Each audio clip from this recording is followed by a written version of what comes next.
We do the start Pledge of with the Allegiance, and then Okay. after the Pledge of Allegiance. After Pledge of Allegiance, All right. take them off. Thank you. Do you know, is Cynthia coming, do you know? She's running just a couple minutes late. Hello, everybody. Good evening. Welcome to the Town Hall meeting for Colmar Manor. It is currently Tuesday, June the 13th. It is approximately 7:07, and we will take a motion to open this meeting. I'll make that motion to open the meeting. Is there a second? I'll second that motion as stated. All in favor say aye. Aye. Okay, this meeting is now in order. Just for the record, Councilmember Belton is currently absent. No, she's on the way. She's on her way. Okay. So our first order of business is to do a pledge of allegiance and a moment of silence. I pledge allegiance to the flag of the United States of America and to the republic for which it stands, one nation, under God, indivisible, with liberty and justice for all. Okay, we could take a moment of silence, think about those that are shut in, those overseas, those who are working to save us, help us. Just make your own thoughts.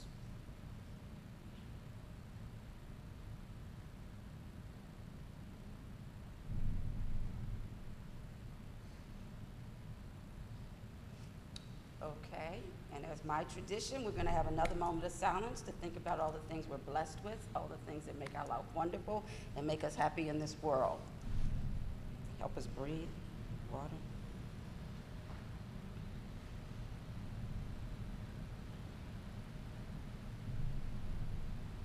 All right. Thank you. Thank you.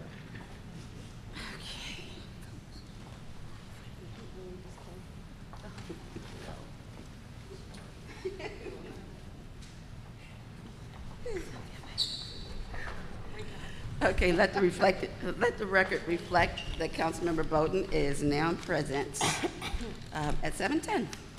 Okay, so our first order of business is that we have Bates Trucking here. It's going to give us an update on what things are going on in the trash business. I'll let you guys know beforehand, I did have a meeting with Mr. Bates, personal meeting with him. We had a great meeting to talk about a lot of the things that we understand and hear from the community and some of the issues that people and concerns people have. So without further ado, Mr. Bates or Mr. Rico, if you guys would like to come up and just give us an update of kind of how you feel about what's going on in the community right now. As you know, and as sort of one of our residents has passed out some notes from some conversation from about a year ago in July when you came up before and informed us about the new trucks and the new things that were going on. We just want to get an update. Well, good evening, council members and Madam Mayor. I think you might have to pull it up. Oh, just a pull little it up. Can closer. everybody hear me? You can pull it up. You don't I can pull it up? You don't have to lean down. Oh, okay. Right, there you go. I don't do public speaking, so I do trash removal. Well, good afternoon. Like the mayor said, we had a meeting just to discuss some of the issues and concerns that she sees as a resident of the town. So I told her some of the stuff that we were facing and some of the changes that we made in our collection service to help make it more seamless and a better service for the town. As you recall, we changed days, I guess about maybe 3 or 4 months ago. With January. late January. With the recycling, because we want to try to promote recycling, and we think separating the days would do that. And we talked about that amongst other things. But we made a lot of changes to the service to the town with staff driving and putting a permanent route monitor in. Actually, I was in the town myself on, what was the day? Yesterday. I was in the town myself yesterday. So I rode through and everything looked good. We're just trying to keep our eye on things. We know things aren't going to be perfect, but, you know, we're trying to make them as seamless as possible. So Rico handle, he's the general manager, he handles operations, so he can tell you a little bit more about what we're doing. All right. All right. Good evening, Mayor, Good council evening. members, and esteemed citizens of Colmar Manor. How's everybody doing? Good? Good. Good. Staying cool. All right, outstanding. Well, you know, the last year when we met, we had a lot of issues with truck spillage, with the manner in which our helpers were collecting and their behavior, their interaction with the residents, and the timeliness of those collections when we were struggling a little bit. We were getting here really late in the day and staying in the evening, and the services were very inconsistent in a sense of time. And since that time, we have regulated the time. We're here early, every Monday and Wednesday.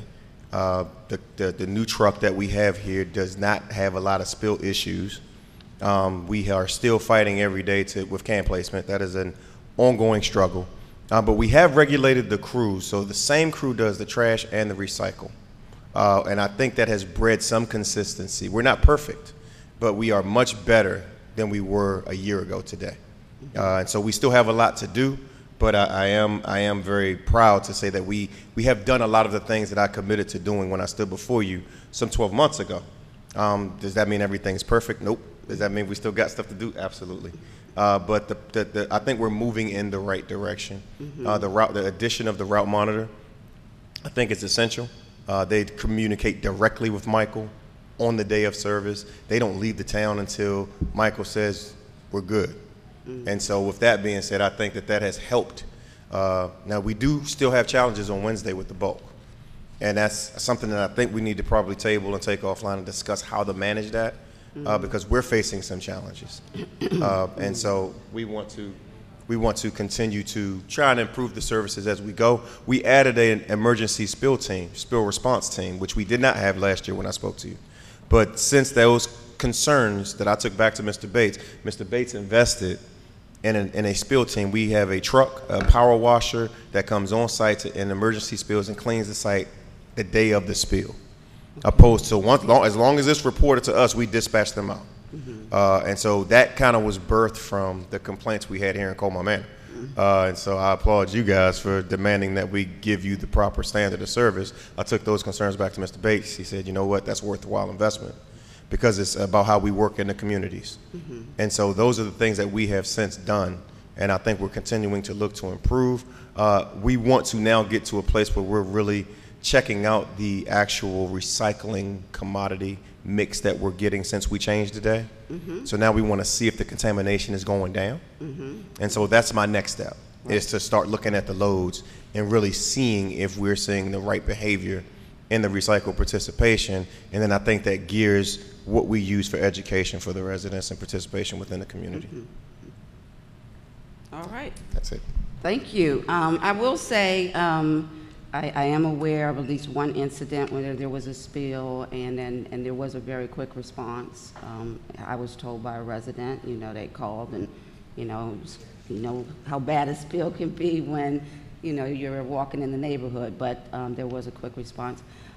Also, I want to commend your monitors, what the word you call it, or whatever, has gotten out and helped during a bulk pickup. I think you have a very small bulk pickup tomorrow. I think there's only like three. Six. I saw 6 total. Okay, might have got up to 6 because it was just like 4 when I saw it. But the last 2 weeks, there was probably like 8 or 10 of them on there. But I have to say, I definitely have seen improvement in some of the service. One of my main pet peeves, which I talked to Mr. Bates about, is leaving the cans open, and the cans were open yesterday. So, and the interesting thing is that on Friday, when I drove through, all of those were shut. And actually, and I'm going to tell you the truth, the whole idea of not putting cans in front of people's driveways and then just putting right back on the curb and they're shut, when you look down the street, there's a uniformity to it that with the, the color of the cans, which gives it a clean look, so when they're all over the place and this is in the middle of the driveway and out of that, whatever, and the tops are open. So yesterday, they were not, I didn't see any in front of anybody's driveways, but they were all flipped open.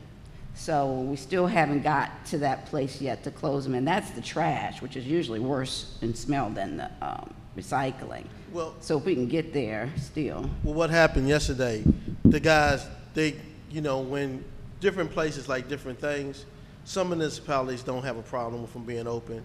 So you got to train guys to in Capitol Heights or whatever, they have no problem with that. So when the guys come here on their collection days, their mindset is, I'm gonna do the same thing I did there. So I caught up with the truck myself and I called Rico. Then when I caught up with the crew, I told them you gotta shut the lids. So the top part of the town probably didn't get shut, but everything down, gosh, because I caught them by that time and told them to shut the lids. Well, that's interesting because I actually noticed that, and I was weird. I was like, was it a different set of people? It was here because why these? I thought maybe it didn't pick up yet, but I got out and I checked the trash can, and I was like, oh no, they picked up. But what happened in between the middle? So that makes sense to me. Yeah, I caught them. They were actually having lunch at the Burger King, and I told them, I said, look, you got to close the lids. They want the lids closed. And he was like, well, we just picked up over here, and we had the lids. I said, well, you got to have in mind, they got to want their lids Well, closed. maybe if you had like a checklist for each different municipal space that goes with the truck when it goes out to that space, and this is, you do this, so this is the Colmar Manor sheet,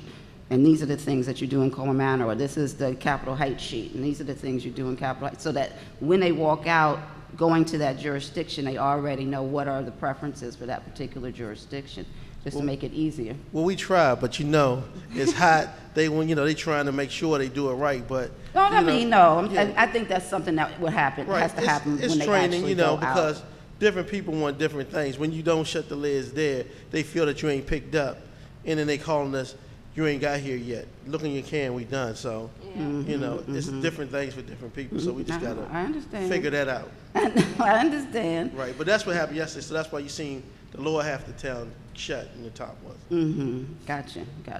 All right, thank you. I'm gonna ask if anybody has any question on the council right now, or any comments? No, but one small question, yes. I know we have informed the citizens and put notes on the door and everything. If it's something on bulk trash day, to call in the day before and be put on a list. Sometime, I've even taken people in Spanish and English, but sometimes they don't do it. And they might put something out there on that Friday, not saying it's right, they're wrong for putting it out there on that Friday.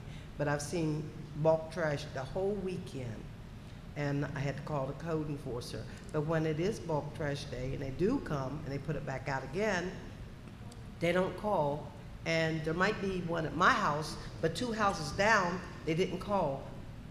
You don't pick that up? Well, no, because in a new contract, it was by appointment only. Yeah. So we pick up what they call in and what they put on the sheet. So that's what, so if it's not on the sheet, my guys don't want to get it because it might not be a bulk pickup. Somebody could have left a bike there that didn't want to go, and then we get held responsible for picking that bike up or picking that lawnmower. But specifically to your point, Michael has called me when it's unsightly, and it doesn't make the community look good. And we have come and done a courtesy collection. Okay. There was one right down the street from Mayor Barrow's house. That was literally, it looked like almost a put out, set out. But they had about 50 black bags and some other stuff. You remember that, Mayor Barrow? And I just sent the truck because it did look bad. And so I said, just go get it, and we'll clean it up. And I told Mike, we take care of this one, just because we didn't want it to look bad. But that's what happens if you pick up it one time. Typically, when you come back the next week, there'll be 15 more items, and it won't stop. And then you get jobbers who start seeing you pick up. So this is the real problem. It's not your residents all the time. Sometimes you have these jobbers that ride around and they move bulk, and when they see that the bulk is being removed, they start unloading. And we have the same problem in other municipalities and in the county. And so the only way to regulate that is the bulk by appointment only. That's how your code enforcers catch the jobbers who dump off and illegally dump in your community. Thank you. Yeah, thank you. No, just want to say thank you. You all came out when we asked last year. We requested for you to come out again and speak to the residents, so I just want to thank you for coming out. I personally like my lids open because if my husband's at work, I want to make sure the trash is gone. I don't want to touch the trash can, so that's just me. Well, speaking for myself and my company, you know, and I told the mayor, as a young man, I came into this community in 1993, and it's became a part of my life. So whatever I need to do to make sure that the service is right, I'm vested. I'm here because I've been here so long. And whenever she calls me or it's National Night Out or whatever, we're here. So You know, we even have our Christmas parties here, so we're invested in the town, so we just want to make sure we can make everything right. All right, we want to remind you of Port Towns Day coming up, too. We always do Portstown Day, we do all the Portstown. I know. But to Councilmember Jackson's point, I mean, I hear, because there's the two issues. There's the fact that most people's trash cans are not being sprayed clean and cleaned out or whatever. So we're dealing with, one, the smell of open trash cans, and that's the reason why I like lids closed. Yeah. So I would rather have not have the smell than But to. if I'm coming home from work and I see the trash can, and then, like you said, if the lid is closed, I'm not going to touch it. I'm thinking that, oh, Bates haven't picked the trash up. But if the lid's open, I'm automatically, you know, hey, let's move the trash can. But you got to touch the lid now and close it. Yep. Well, Anyway. yeah, but I always have a napkin. Oh, But, yeah. so that's not a problem. But but I do think, like you said, Mayor, we need to really enforce people that the residents, it's their responsibility to clean out their trash cans, so the That's- stuff spills and stuff. Yeah. But just want to thank you all. I know it's been a hot couple of days.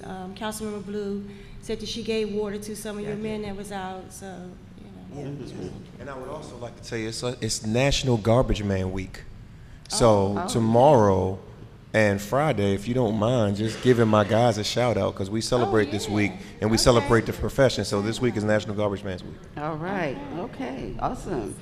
And I also wanted to make sure you got the map we sent you of the town? Yeah. Okay.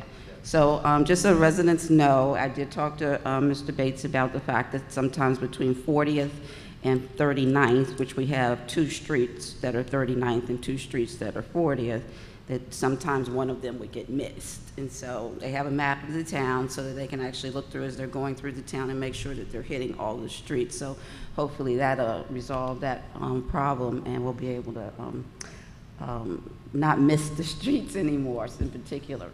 So if you don't mind, guys, I'm gonna see if there's any of the residents would like to say anything or ask any questions of you, and then you can come back and respond after. Can I choose which one goes first? Sure. I want the hardest ones first. Okay. They can come right now, 'cause I know Okay. them. So, All right.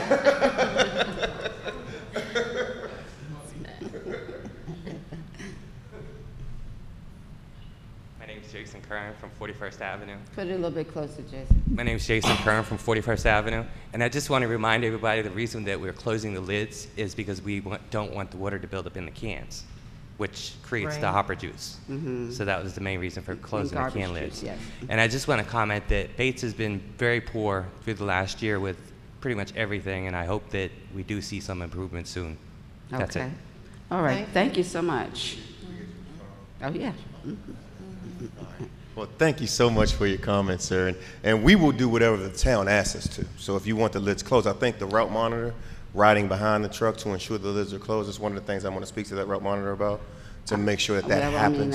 I'll do an informal survey, but I'm going for lids closed, because lids open just makes the town smell bad. I got you. So we're going to close the Walk lids. around. That's what Yes. we're going to do, and I'm going to Yeah, make sure the route smells monitor bad. knows to check the town.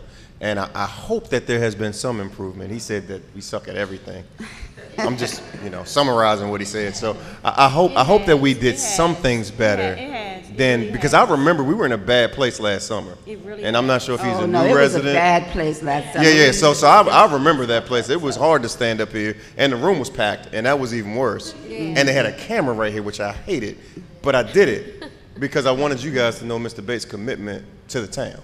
That we weren't hiding from it, we weren't running from it. We were committed to working through it, like any good relationship.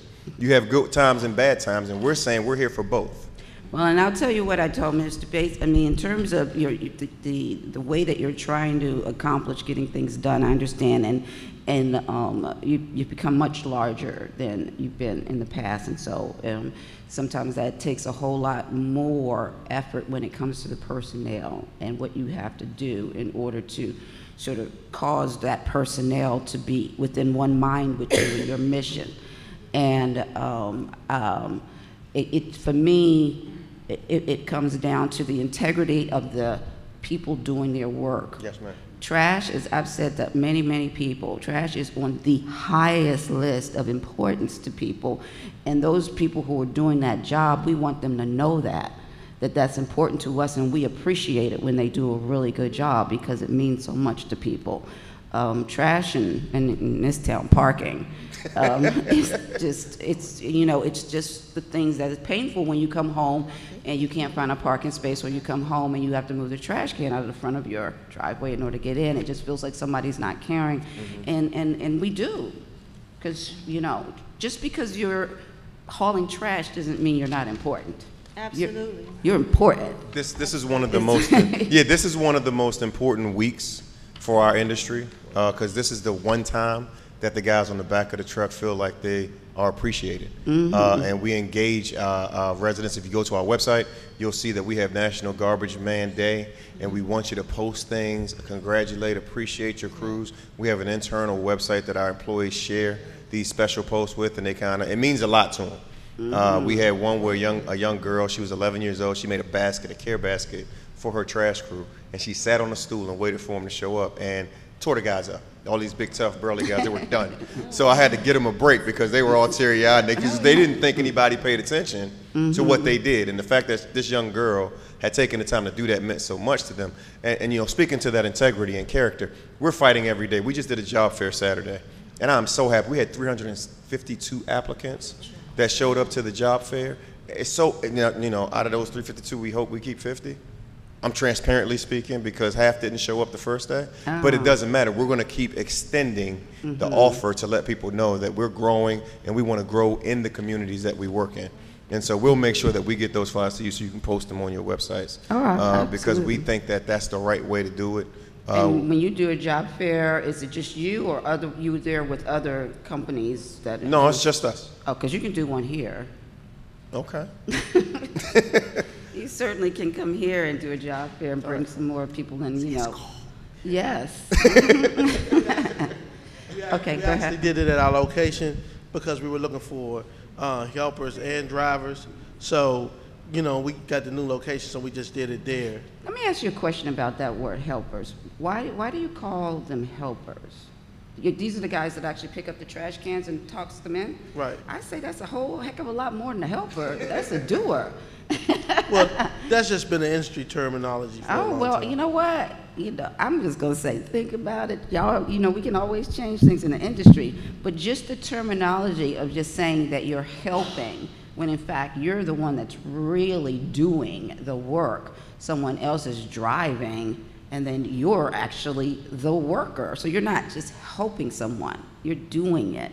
And that name in itself, I think, doesn't really reflect what they really do. We can call him president if you want, but I mean... Yeah, I'd like to talk to the president. But the guys, some guys are built for this and some guys are not. And like Rico said, we know if we hire 50, we might yield 10 out of that 50. Right. Because they're just not, But what if you had a name for the more experienced ones, and then the newer ones are helpers, and they are striving to whatever the next name is, so that it's sort of a privilege to move up a level, as still both of y'all picking up trash and tossing it in, but the ones with longevity that are around or whatever, they're called something different than a helper.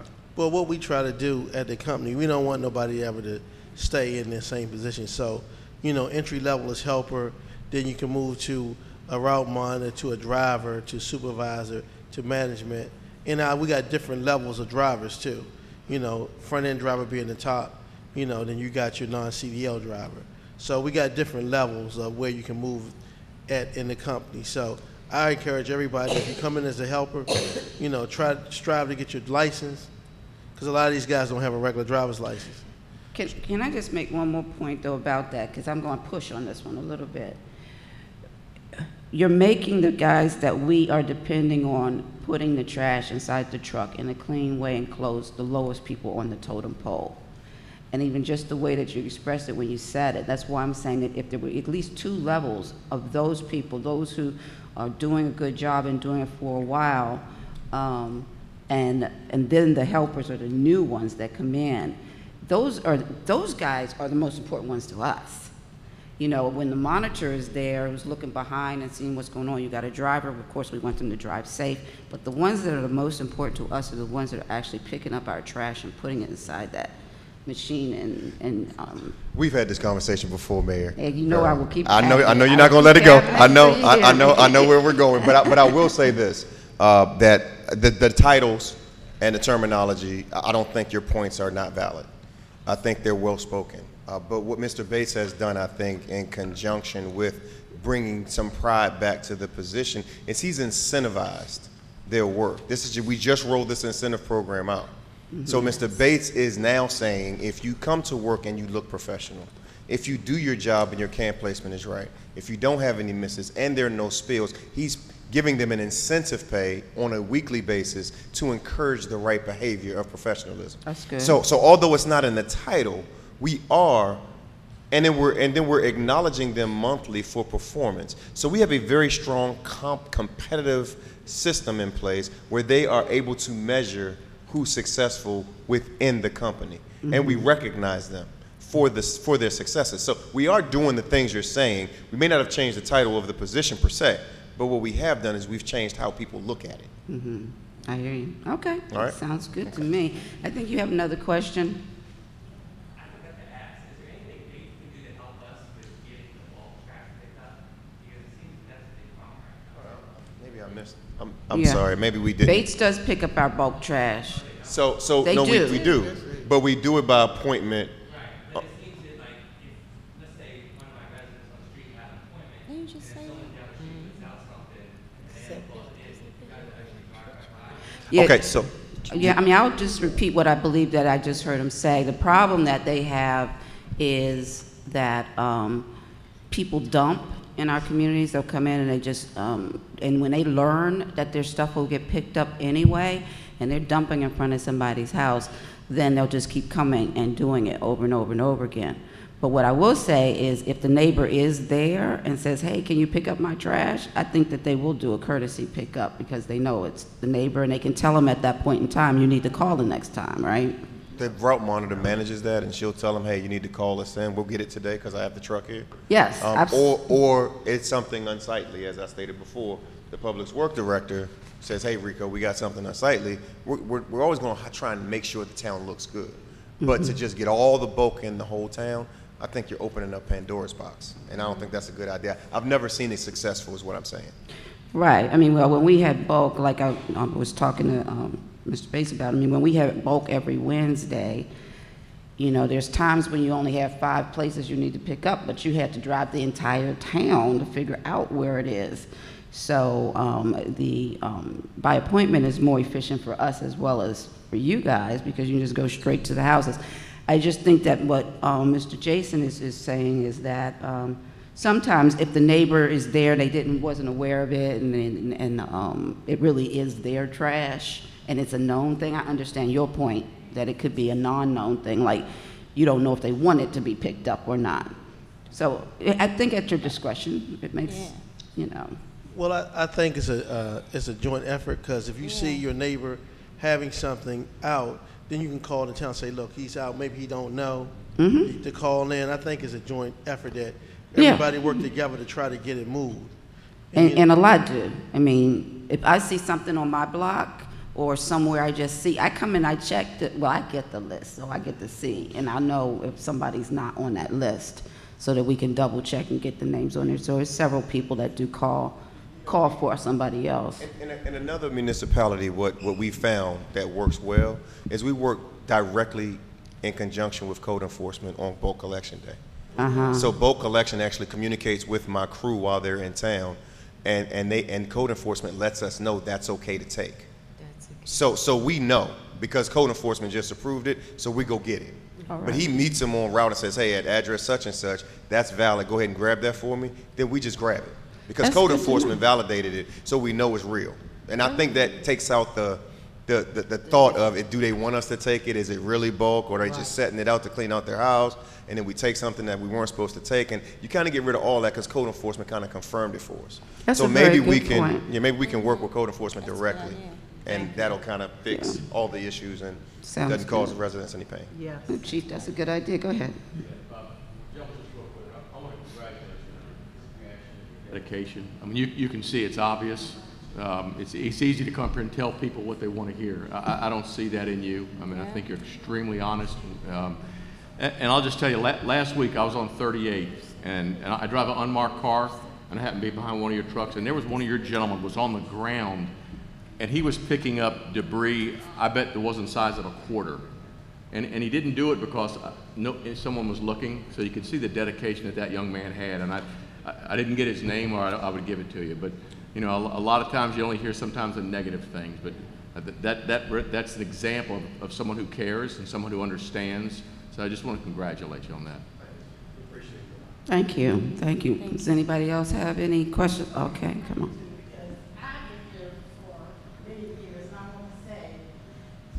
I piggyback off of you, Chief. Bates has done an excellent job, and I want to thank you guys for the work that you have done. It's like you say, it's easy to say certain things. If you're not in it, if you're not doing the work, you don't know what it entails. So your guys do a marvelous job. So thank you guys. All right, thank you. Anybody have any other comments? I just want to let people who may not know that we were one of two of Bates' first towns in Prince George's County, back when they only had 3 trucks. Mr. Bates has definitely said he's going to keep an eye on us. This is one of his first towns. You got to keep it. Yes, indeed. Come up here and just check on us and everything, and I totally appreciate you doing so, and I appreciate you meeting with me. Well, I know Mike for years because we started last year in '93 in this town, so we have longevity here, and we want to make sure everything is right. Yeah. So we're doing our best to make sure that happens. All right. Well, thank you so much. I appreciate it.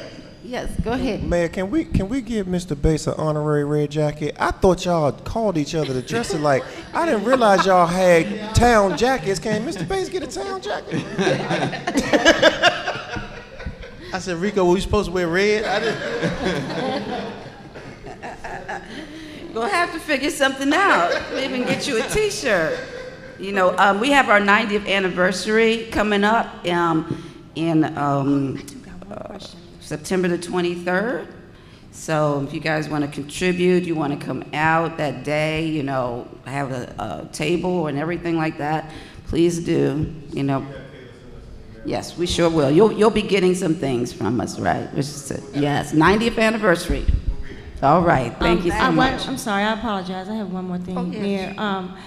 When we do call, this is for bulk pickup, sometimes the receptionist, whoever answers the phone, and we tell them that we're from Colmar Manor, sometimes they say we have to have 3 items. And I thought with our contract, we were able to put out more than 3 items. And then she has to go back and look, and so if there's something you can. It's 3 large items, right? So. It's 3, and then Was- 3, you put out like 3 sofas, 3 large, the small items we really don't count. But she's trying. No, she said 3 items. She says 3 items. Oh, no, all no, the no. time. It's 3 large items. That's it. There's Well, no. that's not being stated correct, and as I talked to Mr. Bates about this as well, because nowhere in the contract does it say that we can only have 3 items. I don't think it's a problem, but that's what's being said. So when you have a lot of small stuff and you're trying to clean out, you're being told 3 items.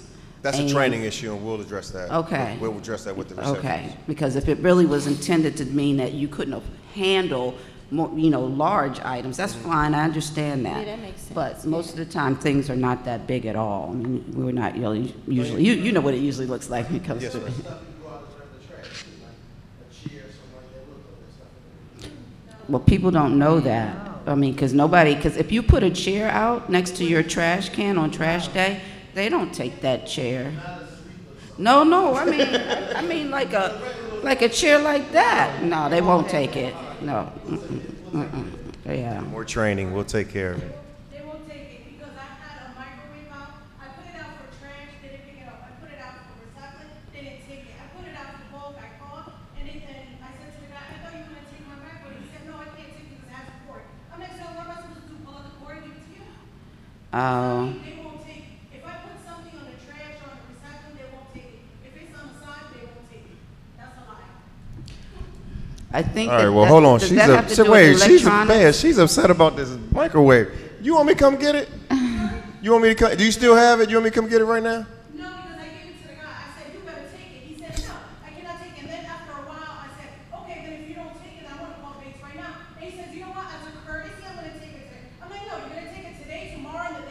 You scared him. He took, yeah, you did. That's why he took it. No, honestly, he didn't know. But the route monitor, again, anytime in the future, if you have an issue during collection day, there's a route monitor riding around, please tell them. Because we're really training our guys not to communicate with residents. Yeah, and so we really don't want them getting into long-term conversations with residents. But we do have a route monitor in town for that very issue. So again, it was misinformation. For that, I apologize. We will make sure it doesn't happen again. There's been times also when the recycling, they just toss it inside, and then sometimes there's the beer bottles and whatnot, they crack on the floor, and I said, excuse me, can you use like that? And they're like, what, nothing dropped? I said, yes, that's a bottle right there in this glass. It's not about me, it's about the kids that live around the neighborhood there. And he said, oh no, that's just nothing. Then I said, well, don't you have a room in a dustpan, you pick it up, you know? And then he said, oh, okay, and then he went and he only grabbed like the big pieces of glass, he put it in his hand, he put it right in the trash. I said, and what about the rest? And they just kept on going. So what did I have to do? I had to go outside, sweep it out, and then what? Put it in my trash? Can I ask you a question? How long ago was that? Last week. Last week. Last week. It happens a lot, yes. So what I'm asking everybody to do, I don't want anybody to hold inside anything that happens. You Yeah, email us as soon, you just email or call, because we're contacting, and Mr. Bates has given me his email address and told us anything at all that happens to email him. Now, if he's not getting emails, then he's not going to know what's happening. So you don't have to be mad when you call, because we're here to try to help, but call and let us know, because we want to know too what's happening. And so I'd rather communicate through us, through, you know, whatever. Absolutely. What I was going to say, if I don't know about it, if Mr. Bates doesn't know about it, we can't fix it. So we want all the information we can get. Now, if you get that information to us real time when it's happening, meaning if you call the town hall at the time it happens, Kayla emails me immediately. Yes, she does. And I have a two-way radio. I can stop the truck. And I can resolve it immediately, opposed to you all upset, you done turned red. I don't want that. I want you calm and happy. I don't want y'all upset. We want to provide a good service. See, that's much better when you're smiling. That's what I'm trying to get. But honestly, I understand you being upset, and that's passion for your community. I love that. We have passion about trash collection. So I love passion, and I appreciate it, but we want to fix it. I don't want the same behavior. If it's the wrong guy, we're going to get rid of him. Because it sounds like that's one guy. That's what it sounds like. And so if it's one guy, let me know who that guy is, and I will deal with him. They pass by and pick up the trash and he sees me pulling, he looks at me and he's like, oh. Like, what she's gonna take? Offer him some ice water. Give him a bottle of frozen water. The Yes. truck that's behind the trash truck, sometime it might be a block over or whatever, that's the monitor truck? Yes, ma'am. It's like a pickup truck? Yes, ma'am. Yes. She was very, very kind. Yes, and that's why if she had contacted you, you would have been fine, because she would have walked that truck back there, they would have cleaned that spill up, and she would have made him apologize. That's how she is. Sharita's a very personal person, and she works for the municipality, so she'll make you look. You have her phone number? That sounds like Sharita. She'll give everybody in the town her phone number. That's how she is. You got a problem, call me. Yeah. Yes. So we appreciate that, and the big deal is a very big deal. Let us know, because when you know, then you can start working on correcting, and gradually, it'll just go away, whatever problems there are. But when we say nothing, we're going to keep getting the same thing over and over again. So I thank you all for calling, and I thank you all for coming, very much so, and look forward to a long relationship. Thank you. Thank you. All right, Thank thanks. you. Thank you. All right, so moving on with the agenda. The next item we have for business is the mayor's report. Man, it's trying to keep track. There's been a lot going on here. We're doing some reorganization in the office and creating some filing systems. Been working on getting the ability to collect credit cards for hall rentals and for tickets, police tickets and so forth. I've worked on getting that set up so far. Reorganizing our files so that we know where things are and that we can control purchases. We'll be doing inventories very soon, so we know what we have, what properties we have, and what pieces we have. So we have someone in here that's helping me get through that. So there's a lot of reorganizing going on.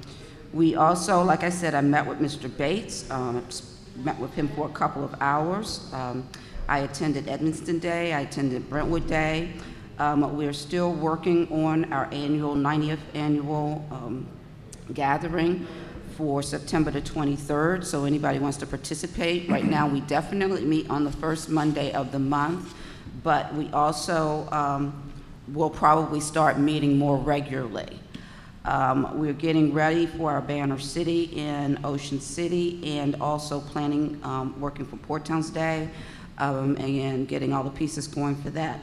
So there probably was some more swearing-ins of some of our sister towns, and I'm sure that the council members will remind me of anything else that I've missed. But for me, it's been a very, very busy month, mostly here in the town hall, really working to create some systems to make it easier for residents to communicate with us. So I'll move on. That's my report. I'll go to the council reports, Ward 1. Yes, good evening, hi. I want to say it's getting hot outside, not getting, it's hot outside. So please bring, I've seen some of the dogs out, and it's really critical, hot. So bring your pets in. Also, I want to say happy birthday to my husband, Mr. Blue, and all the June babies, and anyone else born in June. I want to say congratulations to the honor students 2017. I had some complaints from a couple citizens in my ward about people walking around checking to see if their cars is unlocked. And one of the neighbors said someone ransacked his car. He didn't have nothing, but he just tore it off and ransacked it. So please make sure you don't leave any valuable things in your car, and lock your car day and night at all times. Also, large trees and shrubs around your lower windows and front windows, just to be on the safe side, trim them so that no one can break the window and you're not aware that the window's broke. Next thing, someone's in your house. Lawnmowers in your backyard is a no-no. Lock your lawnmowers up. Somebody's always looking. It's hot, so don't overload your outlets with different things, with the air conditioning, the computers and everything, and overload and have a little fire sparkle. School's out, please watch out for these children in the streets. Check on the neighbors. If you know anyone sick or not sick, you just haven't seen them, go over and check how you're doing, your neighbor. The summer playground program began in a couple of weeks. Also, I went to the Memorial Day ceremony. Ed Munchler was there also with us. Thank you, Ed. And we laid our wreath. And also at the same day, Mrs. and Mr. Cade gave a little Memorial Day blessing cookout for the community. It was a nice little turnout there too. And I want to say a special thank you for Lydia and Chad Cade. They do homeschool for the children, tutoring and helping the kids in the community. I'm looking for anyone 90 years old and older, just to acknowledge. We're trying to find out who some of the oldest people. I know there's somebody in town older than Ed Munchler. And so we're just looking for, you know, some seniors, 90 and older, to acknowledge them. And I want to say thank you for checking in on a couple of the families in Ward 1. We had two families in Ward 1 that had deaths in the family. And I just want to say thank you, Ward 1, for everybody coming together and supporting the two families. Thank you. All right, thank you so much, Councilmember Blue. Councilmember Bowden, I'd Ward just 2. like to say, please, I've seen a lot of kids on 40th and Long Street playing in the street. So when you're driving, please be mindful of the kids playing in the street. That's it.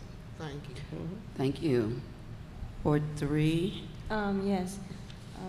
Mayor, can I do my ward report and also PGCMA together, since it's just, if you don't mind? Okay. Okay.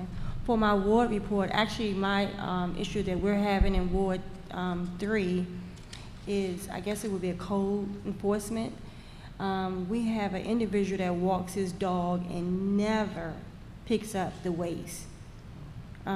Frequently walks the dog on Lawn Street and all around, and never picks up the waste. He actually said a little smart word to my son when he said, "Are you going to pick this up?" He was like, well, by the time he was gone. Thank you, he was gone. But, so that, we're looking for that. Also in Ward 3, we do have residents that keep sitting out bulk trash, just sitting it out. And it's not that they are not notified, because I personally went to their house, took my card, let them know that they a bulk trash, even told them they can call the town hall. But they're constantly doing it. So I think this is now, it becomes a code enforcement problem that I should stay out of it. But everyone's pretty much fixing up their house, planting beautiful flowers, getting their doors painted, and so it looks really nice in Ward 3. That's it. I want to say PGCMA last month, the mayor and myself and Councilmember Mendoza went to orientation. Went to the meeting in Seat Pleasant, and at that time, Councilmember Mendoza became a board member of PGCMA. So I just wanted you all to congratulate her on that. Congratulations. That's all I want to say. All The next right. meeting is in Ocean City, and that will be PGCMA breakfast. Thank you. All right, thank you so much. All right, Ward 4. Good evening, everyone. Thank you all for being here this evening. For Ward 4, it is warm weather time, so everybody is having the backyard parties. And here in Colmar Manor, just be mindful of your neighbors, because we do have a noise ordinance. So just be mindful of your neighbors. And just real quick, just some summer safety tips. Just everybody's on bikes nowadays, so make sure that you wear your helmet. Use your sunscreen and eye protection for the sun, or even when you're doing your yard work. Even for the really strong swimmers, when you're out on the water, make sure you have your life jacket. And if you're hiking, biking, swimming, or exploring, just always make sure to have a friend with you. And of course, to beat the heat, stay hydrated, drink your water, and that's all. Thank you. All right, thank you so much. Appreciate that. Yes, and thank you for reminding me, Mayor Pro Tem Jackson, about the fact that we went to the PGCA meeting, and Councilmember Mendoza is now on the board. We're really, really proud. So I'll have some reports, hopefully next month. That's right. That's right. You can start doing the report for PGCMA. And I will mention that we do still need a member to participate in the ATHA meetings. They only meet quarterly, and the ATHA board, there's a governing board and their management board. So the management board does most of the work and everything. The governing board are usually members of the town councils. And so we still need to have a representative on ATHA. So let me know if anybody's interested in doing that. Okay, next order of business is to actually go over, first before I do that, I also wanted to mention that we also had the senior spring lunch here, which was really nice and well attended. And also I attended the Green Team meeting, which was just last night. So I mentioned that. And I also want to recognize that Malcolm Augustine is in the room. Yes. How you doing? He is on the Central Committee, and also Director, Prince George's County Director for WMATA. Yeah. So he's been very, very helpful for us in times when we need in dealing with WMATA. Would you like to say a couple of words? Sure. Yes, sir. Mm-hmm.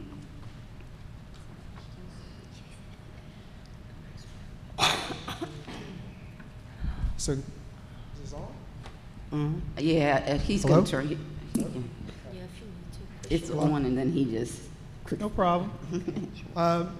Good evening, Mayor and Council and Chief. It's always good to be here in the great town of Colmar Manor. My name is Malcolm Augustine, and as the Mayor said, I am on the Democratic Central Committee, and I'm on the WMATA Board of Directors. So, and tonight, though, I will just say something about WMATA and Metro, because we actually are, on June the 25th, there will be a change, and so the citizens do need to know that on June the 25th, there will be changes in taking effect on both pricing and on service. So on June the 25th, that is when the bus fare is going to go from $1.75 to $2. So that's going to happen on June the 25th.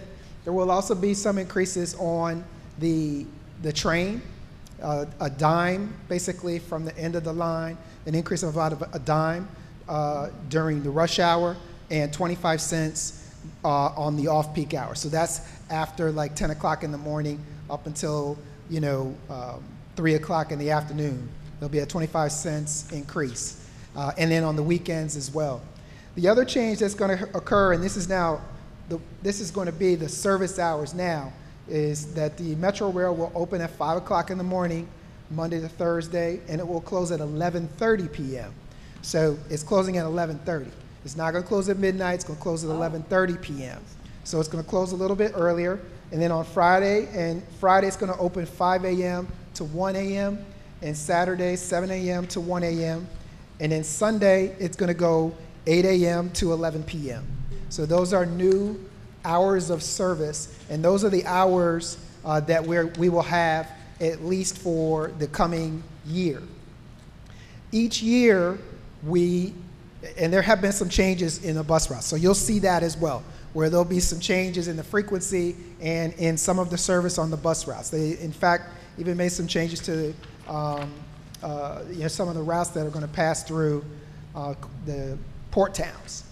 But those things are going to happen. But what will also occur is that in the fall, we will review again those routes. And I'll come back to you all and I'll let you know if there are any proposals, any new proposals of changes of service that are going to be coming through the town, so that we make sure that if there are that the town gets an opportunity to speak up and, on behalf of the routes that are needed to support the area. So I just wanted to share that information with you all. As always, I'm available to answer any questions or concerns with regard to Metro and WMATA that people may have on the bus, on the rail, on Metro Access, and then, of course, for the Democratic Party as well, for representing District 47. And I act as a liaison for the town and for citizens to Delegate Fennell, who you all don't need a liaison for her, of course, but also for Delegate Tarlow and for Senator Ramirez, who right now are, the session is over and it's time to kind of look to the future. Mm-hmm. So that's what I have to share, and I can answer any questions, but I appreciate your time, and it's always good to be here. Well, thank you. I appreciate it. Like I said, and I appreciate us being informed about about the changes in name. I don't know if you know that our former council member Epps, also she works for WMATA in Montgomery County. In Montgomery County, right? Transit. Yeah. So, but anybody have any questions? I was going to email you, Malcolm. I don't know if it's, I was going to email you about the bus stop that's right on Bladesburg Road, right in front of the Fort Lincoln Medical Center. Okay. And I took down the I guess it's the bus number, the lot number. We need a trash can there. There's no trash can, so people are like throwing stuff all over the ground. Let me see right here. Is that something that you can help us with? There's a couple different issues that go with that. First of all, most of the bus stops where you have like an actual, sort of a shelter, those typically are not owned by WMATA. Those are typically owned by the county, actually. Oh. Very often they are. Okay. And the reality is, part of the reason why you don't have trash cans there is because we don't have the county. Now I'm speaking now on the county side. Mm-hmm. We don't have people to empty them. Well, there's a gentleman that's there in the morning when I'm catching the bus, and he may be someone from Fort Lincoln Medical Center. I'm not sure because I'm on the opposite side. Yeah. But he's constantly picking the trash up, but I know people use that particular spot a lot, and I still don't. It bothers me why they throw trash there in the first place, but there is nothing there where they can put the waste. Yeah, so I was just saying that I could check with the county on that, but I know that a lot of the times they are hesitant to do that because they don't have the ability to go and then pick it up instead of versus depending on someone else. But you know, I know Jeff Johnson, who used to be the one over the bus stops and controlling that. And whenever people called, they go right in and go clean that stuff right out. And so I do think that they have the ability. I don't know who is coordinating it now at this point, but I definitely think they'll take care of it if we get to the right people. Okay. So All right. I really do. Two more questions. I know y'all looking at the bus schedule and everything, but is any way that the T14 and T18 can run a little frequently? I mean, or we can get another bus route, because that bus is so, by the time it comes to the resident of Colmar Manor, it's so packed. I mean, I think half of Bladensburg is on the bus, so by the time that we get on there, I mean, this morning I was there at 6:30, the bus just went right past me. I don't blame them because I couldn't get on. Where's T14 coming from? It's coming from New Carrollton. New Carrollton. Both buses are coming from New Carrollton, and they're going all the way to Rowland Avenue.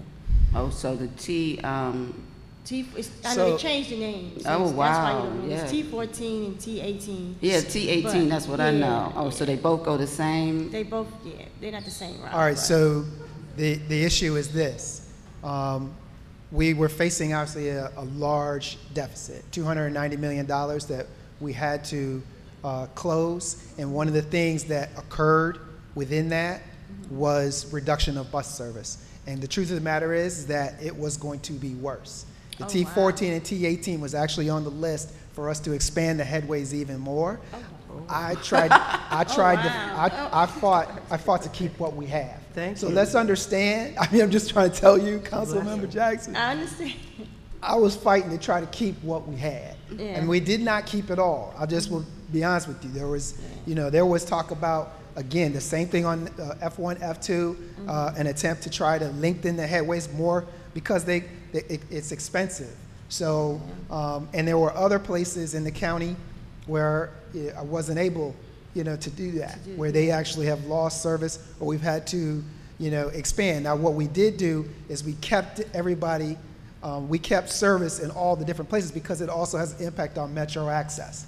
Because if there's not a line there, there's also not metro access. Metro access is only meant to replace the public transportation that is available within 1/4 mile of where it is. So we tried to make sure that we kept the same footprint for everybody, but I'm telling you, it was actually on the block for it to be even worse, quite frankly. And the thing that you got to think about too is that although our buses look crowded, you go into DC and see some of what their buses look like. I know. I work in DC. I've seen it. So you've seen what that I've looks like. seen So it. what happens is that, I have to compete with that to keep our buses. Because what they'll do is they'll say that each one of those rides is subsidized, because they all are, as we know. But let's say the person is paid that $1.75, but it costs $6 for them to ride. Whereas in DC, because there's so many people, it's much closer to a break even. So that's the fight, that's the constant fight in order for us to try to keep service. And that's why they keep coming back and trying to, take this service away. And that's why we also have to keep on them and say, no, we really need the service. So I definitely have taken that, and we can talk about that, but I just want to let you know kind of where it is. All right. Thank you. All right. Thank you very much. Anybody else have any questions?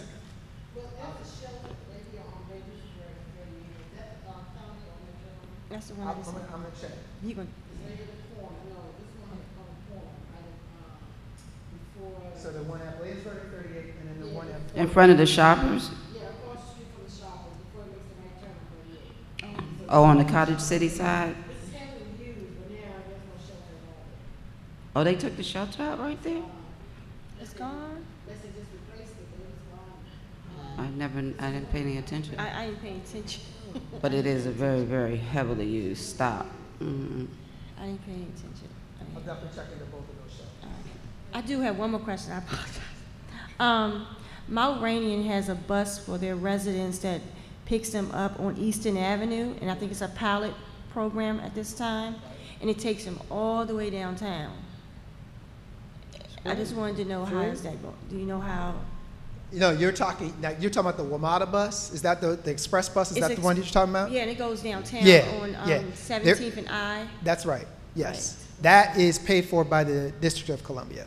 That bus is being paid for by DC. Yeah, because you answered my question. You're right, because I was wondering why that it's parked on the opposite side of Eastern Avenue, because that can take me all the way to work. I know it does. So it's paid for by DC, and they're driving that.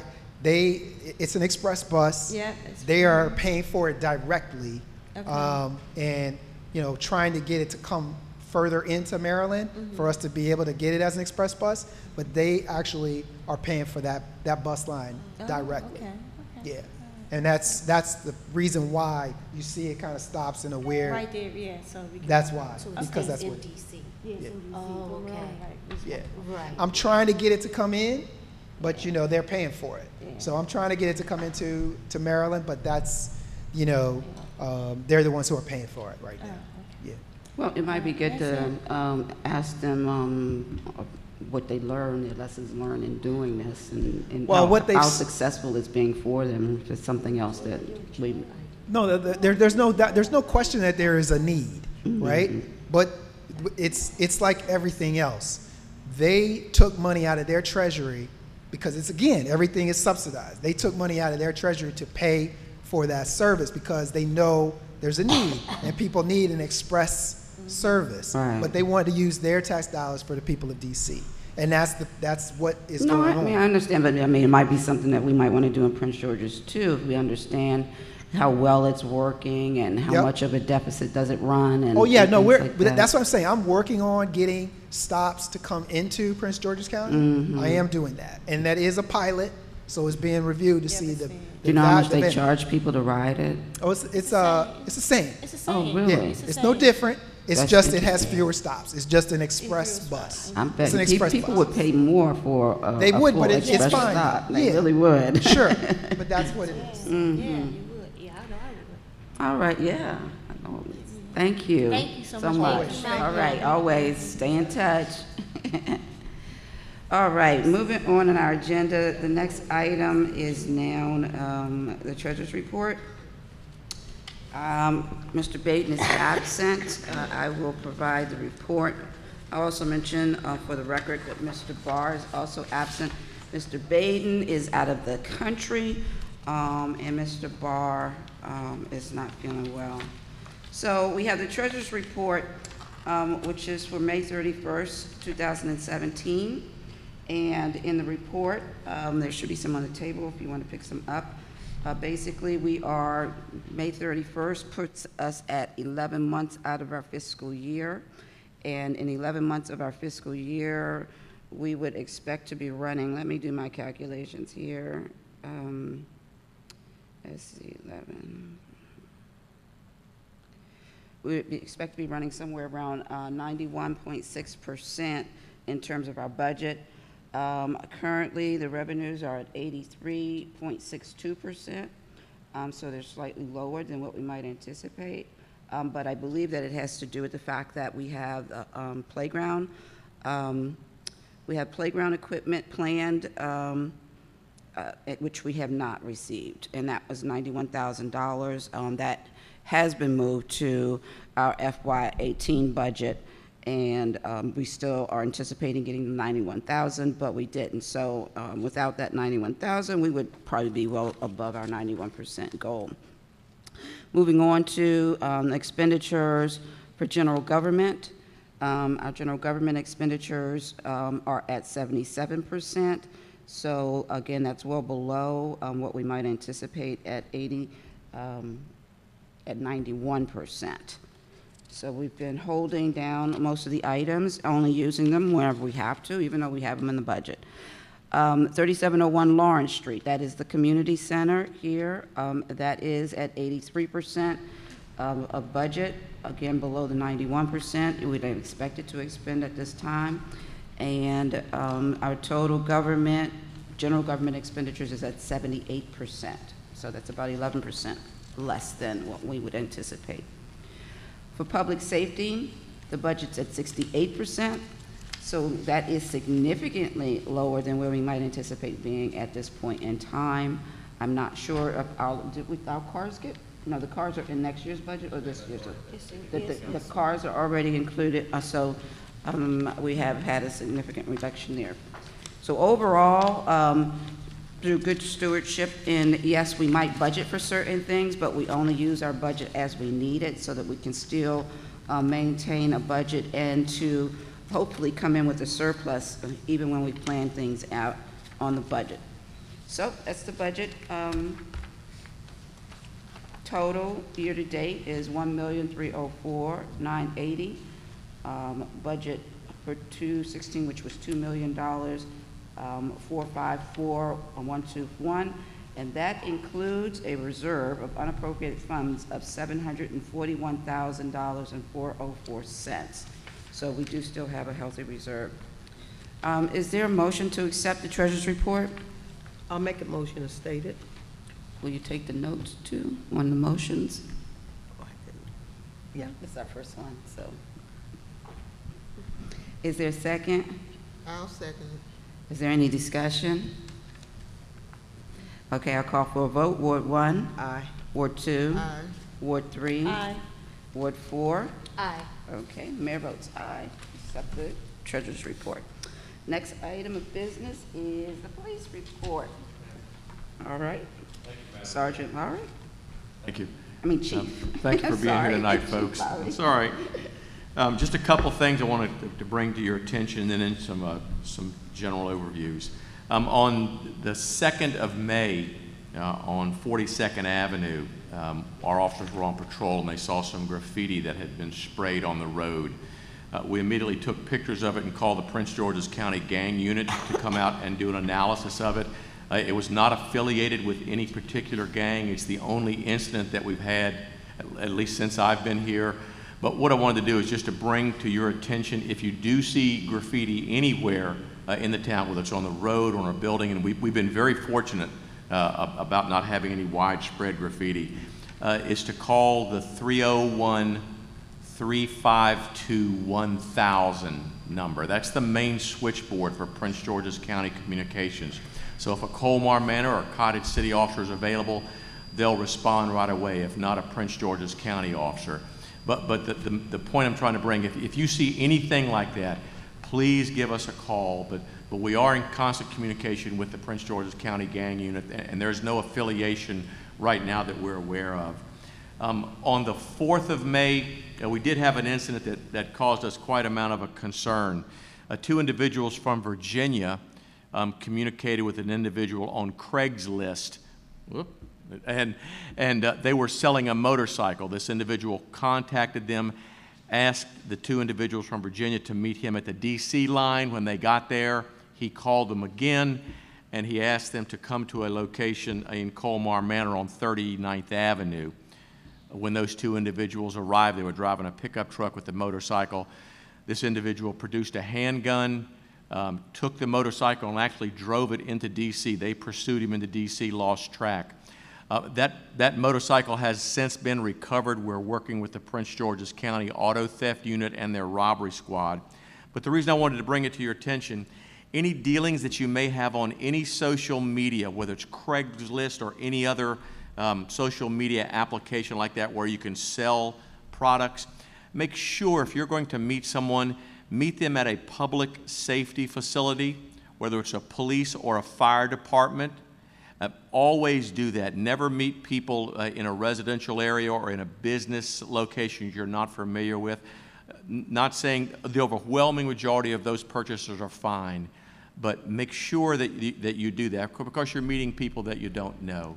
So always, and police departments and fire departments highly encourage that you tell the person, I want to meet you at Hyattsville Police Station or the Colmar Manor Police Station. And if they're a little shaky, they're not going to meet you there. So it's just kind of an application for you to be aware of. I think Councilmember Blue talked about larcenies from autos. The #1 crime in Prince George's County is theft from autos. In the last 4 days, and I get a crime report every day of all the crime that's occurred, not just in Colmar Manor or Cottage City, but in every jurisdiction but I specifically look at Prince George's and Montgomery County. It's the #1 crime, and it's the #1 preventable crime. So, Councilmember, the thing you said about locking doors, it's crucial. Police officers use an acronym called hide it, lock it, keep it. In other words, if you're in your car and you have a valuable piece of merchandise, hide it under your car or put it in the trunk. Make sure your cars are locked. My officers are now going through the Colmar Manor shopping center, and if they see someone pull up, and if they watch them, if the cars aren't locked, they'll go up and ask the people. They can't demand it, but they'll go up and ask the people to lock their cars. As a result of that, and it's not just the police officers, but it's the folks doing, I believe, what we're asking and taking care of themselves. We only had 1 theft from auto in Colmar Manor in the entire last month, and that was actually some abandoned vehicles where they took out the battery. So I really highly encourage our residents, when you get out of your car at night, lock your door. When you're going into a shopping center or any place where you're going to go to your car, make sure you lock it. What I am implementing, and it's a good thing for the citizens to know, is we conducted 535 area checks last month. And what that means is that police officer is specifically going to a location and calling out. Could be a residence, it could be in the shopping center, could be in the business district, but I'm actually telling my officers they have to get out of the car and do that. We can always improve. So what I'm doing is I'm staying within the budget. I'm implementing GPSs in my police cars. So I will be able, as the chief, I'll be able to pull up a police cruiser on specific dates and see exactly where that car was. So what does that mean for the citizens? That means if you say that you never see a police car, you'll be able to give me your address, and I'll be able to, if in fact they're there, I'll be able to tell you how many times, and if they're not, I'll take care of that. But again, it's a very low-cost initiative, but it's something that I think will serve our citizens. From a crime perspective, in Colmar Manor and Cottage City, because I'm the chief of both, but I'm talking about Colmar Manor right now, some of the surrounding jurisdictions are experiencing a really high spike in auto thefts and the theft from autos. So that's why I'm harping on that. I've been here 4.5 months and we've had 1 car stolen. That's not because of me, that's because of our folks locking their cars. But it's a very preventable crime, these larcenies from autos, so I'm really encouraging our folks. The last couple things that I would like to talk about is, again, last month we had 1 burglary at a residence, and we made an arrest on that, and we've had 1 commercial break-in, and we're working with Prince George's County because we were able to obtain latent prints. So some of the things not crime-related, but the mayor and the council members have talked about it. The senior spring luncheon, that gave us an opportunity as police officers to actually physically serve the seniors, to bring their meals to them, to sit down and talk with them. It's invaluable to us. The Special Olympics, we were involved in the Special Olympics for our special needs community on May the 19th. I visited Rogers Heights Elementary on June the 6th and was able to talk to the pre-K kids. I was telling some of the council members and the mayor, matter of fact, I believe we're going to probably put the poster board that they sent us. These children are wonderful, and all of the children that we were there talking with are either residents of Colmar Manor and Cottage City. So it gave us the ability to go in as police officers and have them recognize us, not just as uniform, but as folks. We have a national night coming August the 1st. It runs from 6 to 9. It'll be a joint venture between Colmar Manor and Cottage City, and it'll be in the park lot. And you'll see a lot more on social media and a lot more in our newsletter. But that's August the 1st from 6 until 9 p.m. We'll be able to educate the public on some of the things we do and have a lot of things for our children. Mayor asked about cruisers. One of the things that I talked about when I got here was branding our police department. In the next month, you'll see our officers in new uniforms. Again, staying within the budget, I was able to get to find a vendor that would really give us a good price. You'll see our officers in new uniforms, wearing new badges, and we'll be getting 2 new police cars. Again, we stayed well within our budget. So why is that? Because we work for you. And we want our police officers to look professional, to act professional, and that appearance goes a long way. And the last thing I'll talk about is the code enforcement. Code enforcement falls under the chief of police. I think it's one of the most challenging aspects of my job. So I met last week with the deputy director from Prince George's County DPIE, Department of Permitting, Inspection, and Enforcement. And we've identified some training opportunities for our code enforcement officer that's at no cost. So we're going to put that code enforcement officer, and we've also identified a case management system. So what does that mean? That means if you call in about a complaint, this case management system is going to be able to track what we've done with that, and it'll hold me accountable, and it'll hold that code enforcement officer. So I'm really looking forward to seeing some improvements in that. Although the officer is part-time, that's not an excuse. We can do a much better job, and I think with this additional training and this case management system that we're going to have. So I love my job here. This is what I love. I love the people, and I love getting out and talking with people. But just like the gentleman here from Bates, we can always improve, always. So the only way we know that is if you reach out and talk to me, or you reach out and by email or my cell phone. My cell phone, everyone has it, 202-309-6650. That's my personal cell phone. So I just want to thank you for the support that you've given me. Thank you to the mayor and the council. Thank the folks here for the budget that we've been able to operate in. And we will strive every day to give you the best service we can. Thank you. I have a question. Thank you, Chief. I have a couple of questions I just want to ask in the report. So it says here that there were 3 hit and runs. Yes, ma'am. Yeah, they Were- were very minor. All 3 of those hit and runs were in the parking lot of the Colmar Manor Shopping Center. And it's basically where someone comes in, parks their car, another individual comes in and strikes. There was no injuries, no major damage at all. But we're duty bound to write those anytime there's a motor vehicle accident where one party doesn't stay. So they're very minor in nature. Okay, Yes, ma'am. all right. And I wanted to ask you about, there was attempted suicide? Yes, ma'am. That came out in the UCR. We are required, if a call is dispatched as an attempt suicide, and the officers get there, and then they realize from talking with the person that it's a person that's really in crisis. That's exactly what it was. It was a person who was threatening to commit suicide. Our officers went there. We called the crisis intervention team from Prince George's County. They came, and we were able to take that person to Prince George's Hospital for a psychiatric evaluation. So there was no injuries, no weapons, no knives, or nothing like that. Yes, All ma'am. right, I just really wanted to know what was the protocol? Yes, ma'am. When something like that happens, to make sure, people are cared. Yes, ma'am. The care that they need. Council members, you have any questions? Sure. The bike rodeo that Bladensburg had, did any of our officers or any? Yes, ma'am. How's I've that? actually talked with Chief Stone about that. I've got 2 bikes coming here for Colmar Manor at a no cost. They're being donated by another police department. So our officers are going to Nice. participate in that. I've just talked to Chief Stone. We'd like to have one with Bladensburg and Colmar Manor combined. So it was a great opportunity to get out, especially with the children, and to be able to show them some safety, and especially with the amount of trails that we have here. So it's a great question.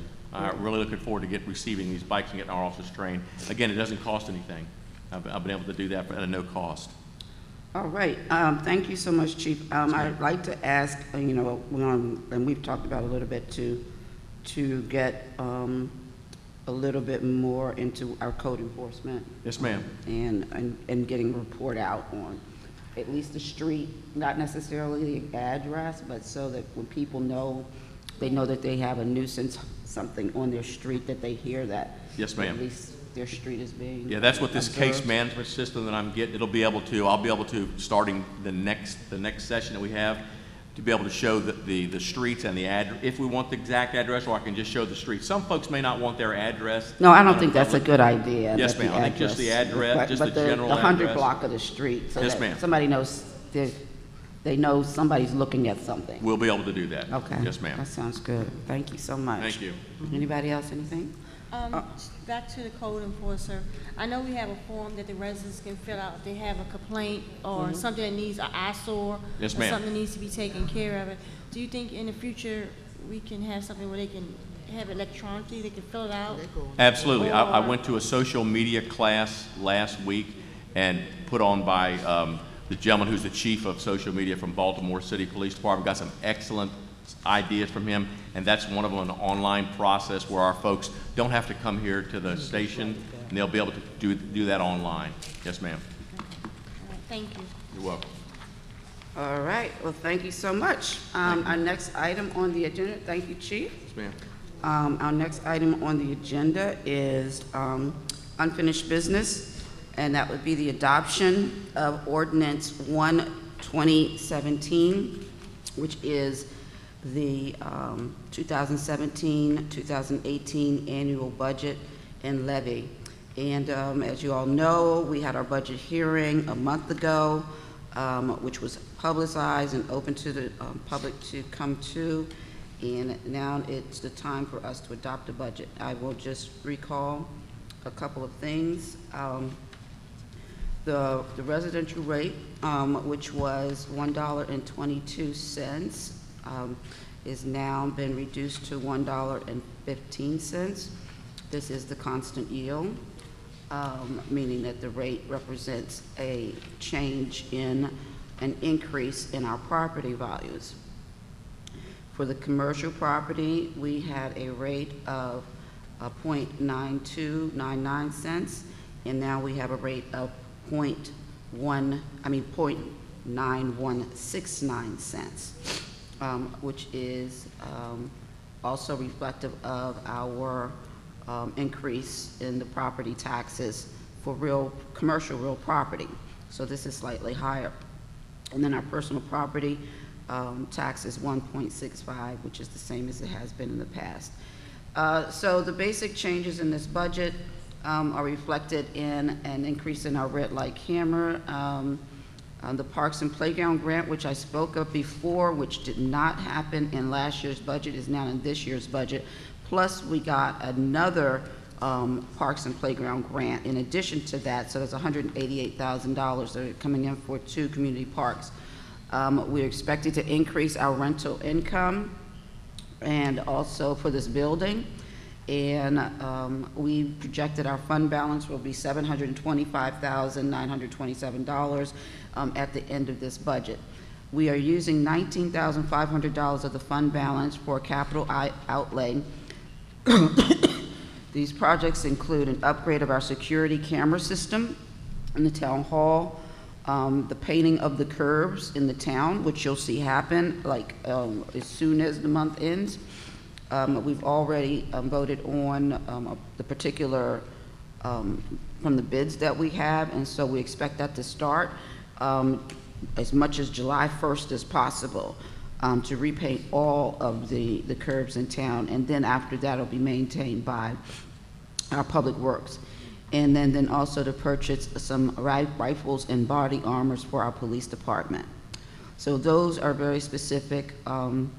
We anticipate a 3% increase in salaries, and we budget $10,000 for our 90th anniversary. And then there's a new item, $2,000 for community outreach. But the fund balance is only affected by those items that I mentioned, the cameras, the painting of the curbs, and the body armor. And that's our budget. So at this time, council members, is there a council member who would like to make a motion for us to adopt the budget ordinance number 1, 2017? I'll make that motion to adopt the ordinance 0-1, 2017. So that is Councilmember Jackson. Is there a second? Sure, I'll second that motion as stated. Okay, is there any discussion? Call for a vote. Ward 1? Aye. Ward 2? Aye. Ward 3? Aye. Ward 4? Aye. And the mayor votes aye. All right, we got a new budget. Thank you so much. Okay, moving forward. The next item on the agenda is Ordinance 05-2015. As you guys know, we passed a pesticide ordinance in 2015, which was scheduled to take effect in 2016. And while we did the training, much training and information went out by the green team to inform people of things that they can do in order to reduce the use of pesticide. A year ago, we were not at a place where we felt that, particularly with the mosquito spray, that the training had taken effect enough to say that we would be safe from the mosquitoes and so forth. And so therefore, we opted to vote to try another year, go around to determine if our readiness exists. And I believe at this point we have not felt like our readiness exists to do that. And because it was a vote for a year, if we want to continue to say that we're allowing for the spray this year again, along with the education to continue, that we still need to take another vote to do so. So does anybody want to make a motion that we continue to have the mosquito spray? And we have informed residents that they can be exempted, and they have access to the website that they can read about everything. But they've been given a notice that they can exempt their own property, and we have the forms up here for them to do so if that's what they wish to do. And so, is there a motion? I'll make that motion to waive the mosquito spray for this year at this year only. Okay, is there a second? I'll second. Okay. Is there any discussion? Yes. With us waiving the mosquito spray, and that was the outpour of the residents because we live so close to the water. The green team is going to work very hard also with any residents interested to join the green team to try to educate the residents how important to not leave standing water, or also how important to having, I guess, little houses for mosquitoes to breathe. So we're really going to really try to educate the residents once again, because right now we're getting more outpour. People want their property sprayed than people who don't want it sprayed. But if you do not want your property sprayed, don't forget to fill out the form and fax it in, or you can email it in, or maybe your whole block may not want it sprayed. But that's something that you can work on your block.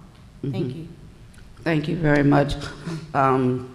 Yes, and I agree with that. And I just want to make sure when you said waive the mosquito spray, you mean waive it from our ordinance. Right, from our ordinance to not spray. Not spray. Right. Okay. Right, but I do want to revisit it next year. I don't want to Absolutely. waive it completely. I agree That's with you. why, yeah. I agree with you. I don't want to just eliminate it. We need to keep it because it'll force us to keep on trying to do this education.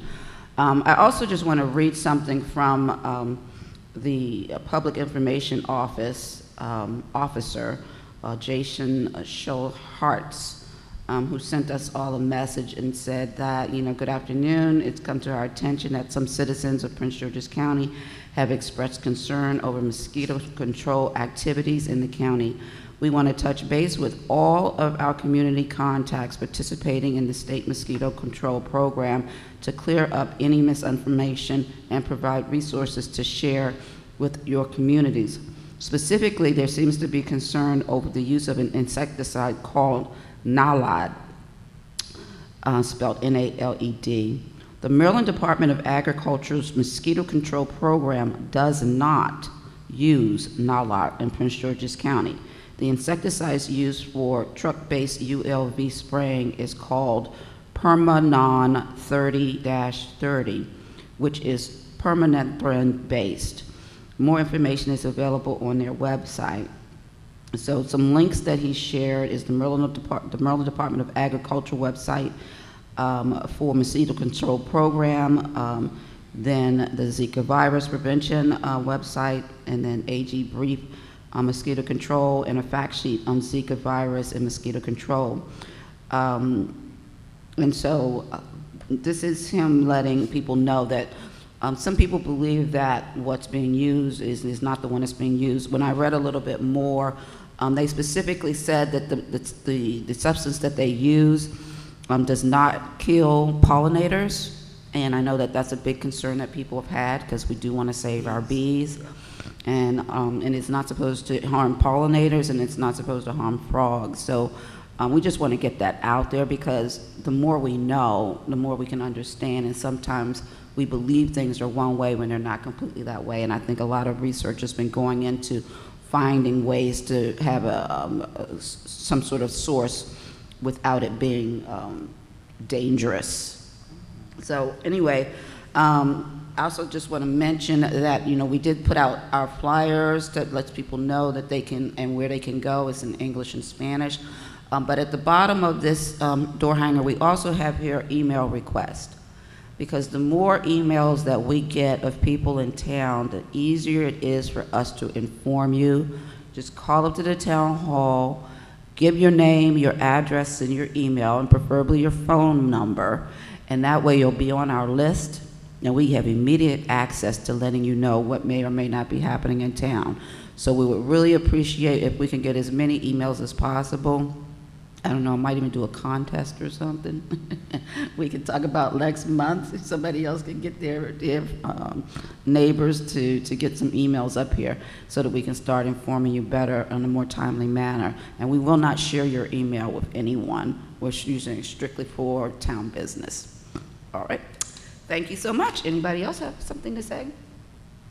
I'll call for a vote. Ward 1? Aye. Ward 2? Aye. Ward 3? Aye.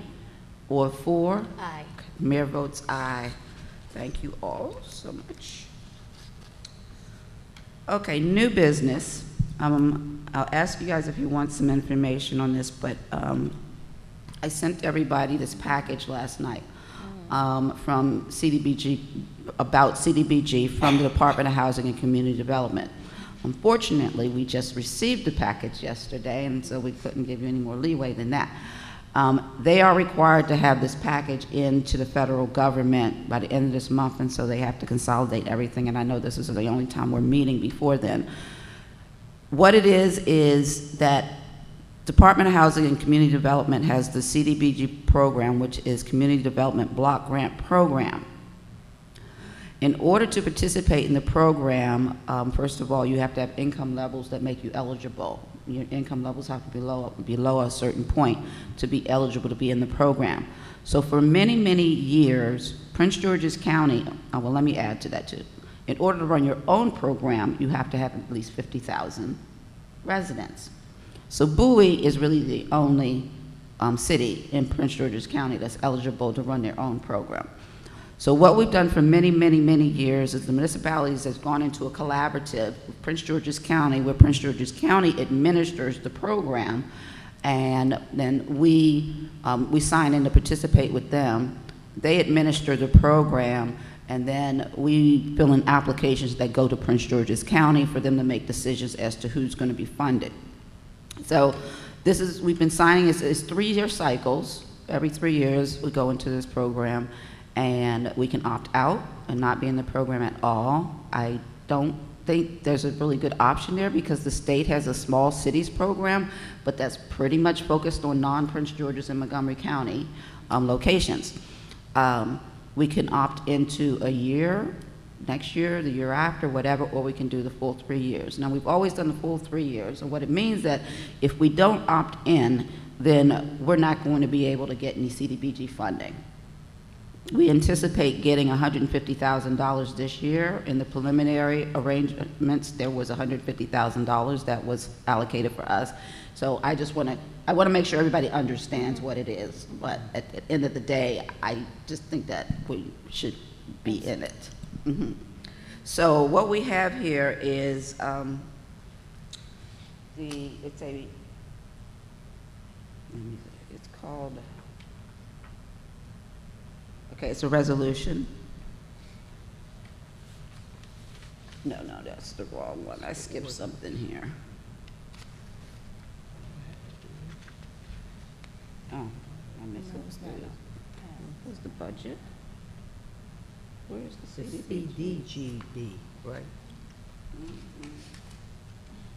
Circuit rider.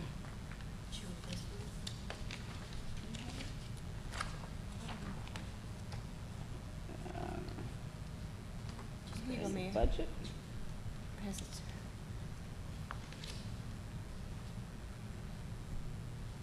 Okay. I didn't make a copy. Okay, Sorry. thank you. It's a collaboration agreement. It was just out of order from the agenda. This is in it too. So it's a collaboration agreement. It's not a resolution or anything. All we have to do is take a basic vote to say that we agree to be, to collaborate with the municipalities and Prince George's County in the CDBG program. Is there a motion to, I'll make that motion to, is there a second? I'll second. All right, any more discussion? I'll call for a vote. Ward 1? Aye. Ward 2? Aye. Ward 3? aye. Ward 4? Aye. Okay, mayor votes aye. Okay, that's a done deal. I'll just let you know that it only requires CDGB, right? CD. B. You made me not remember. It's CDB, as in boy, G. Okay. Community Development Block Grant. Okay. All right. Okay.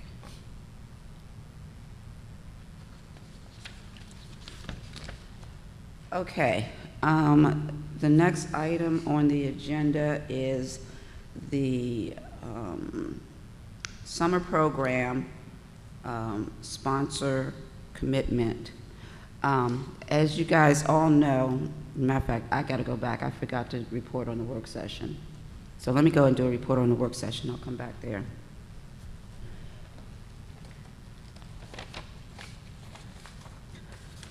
Okay, to report out on the work session, our first order of business was that we sponsored 5 children from Roger Heights that are from the Colmar Manor community to attend the Summer in the Park program here in the town of Colmar Manor, which is sponsored by Maryland National Capital Park and Planning. It's $50 per child, and this will make sure that we have at least these children active in the community, staying active and being involved in planned programs. We, third, talked about purchasing a second AED unit, and that's a unit that we have in the hall here, which is for respiratory correction if something happens to somebody. And we put that on hold to talk about it at a later date. We talked about a bottled water fountain, which I'm very excited about. Mr. Porter came across a water fountain where you can take your bottled water and your bottles and your individual bottles and then fill it up from the water fountain, and then it takes up and gives you a reading as to say how many bottled waters are you keeping out of the it's filtered water. And we calculated for the amount of money that we spend for our the bottled water that we buy, it would be the same amount as buying a fountain. So we did vote to purchase this fountain so that we would replace either this one up here in the hall or down in the one down in the Lower level. basement, the basketball court area. We talked about the Pet Waste Outreach Program. This is a program which is being managed by a grant that, is it Maryland Municipal League, I believe it is, right, that are running the program. And they help put out waste. Yes, it is. I'm sorry, Mary, yes. They put out, they come in and they'll put out waste receptacles for pet waste, along with setting up some training programs and some flyers and market information and so forth to get us started and going. We don't have to do anything but participate. It's not going to cost us any money, but we'll go through town and actually be able to put up some receptacle units so that people can actually start disposing of the pet waste. Is a very important thing that people stop littering, as Councilmember Jackson said, and letting this waste go to serve. So hopefully that'll help us out by participating, and we voted to participate in the program. I already mentioned that the yellow curb painting was approved. We had budgeted for it, and we approved it so that it can start as early as July 1st. We had a conversation about tree removals. Sent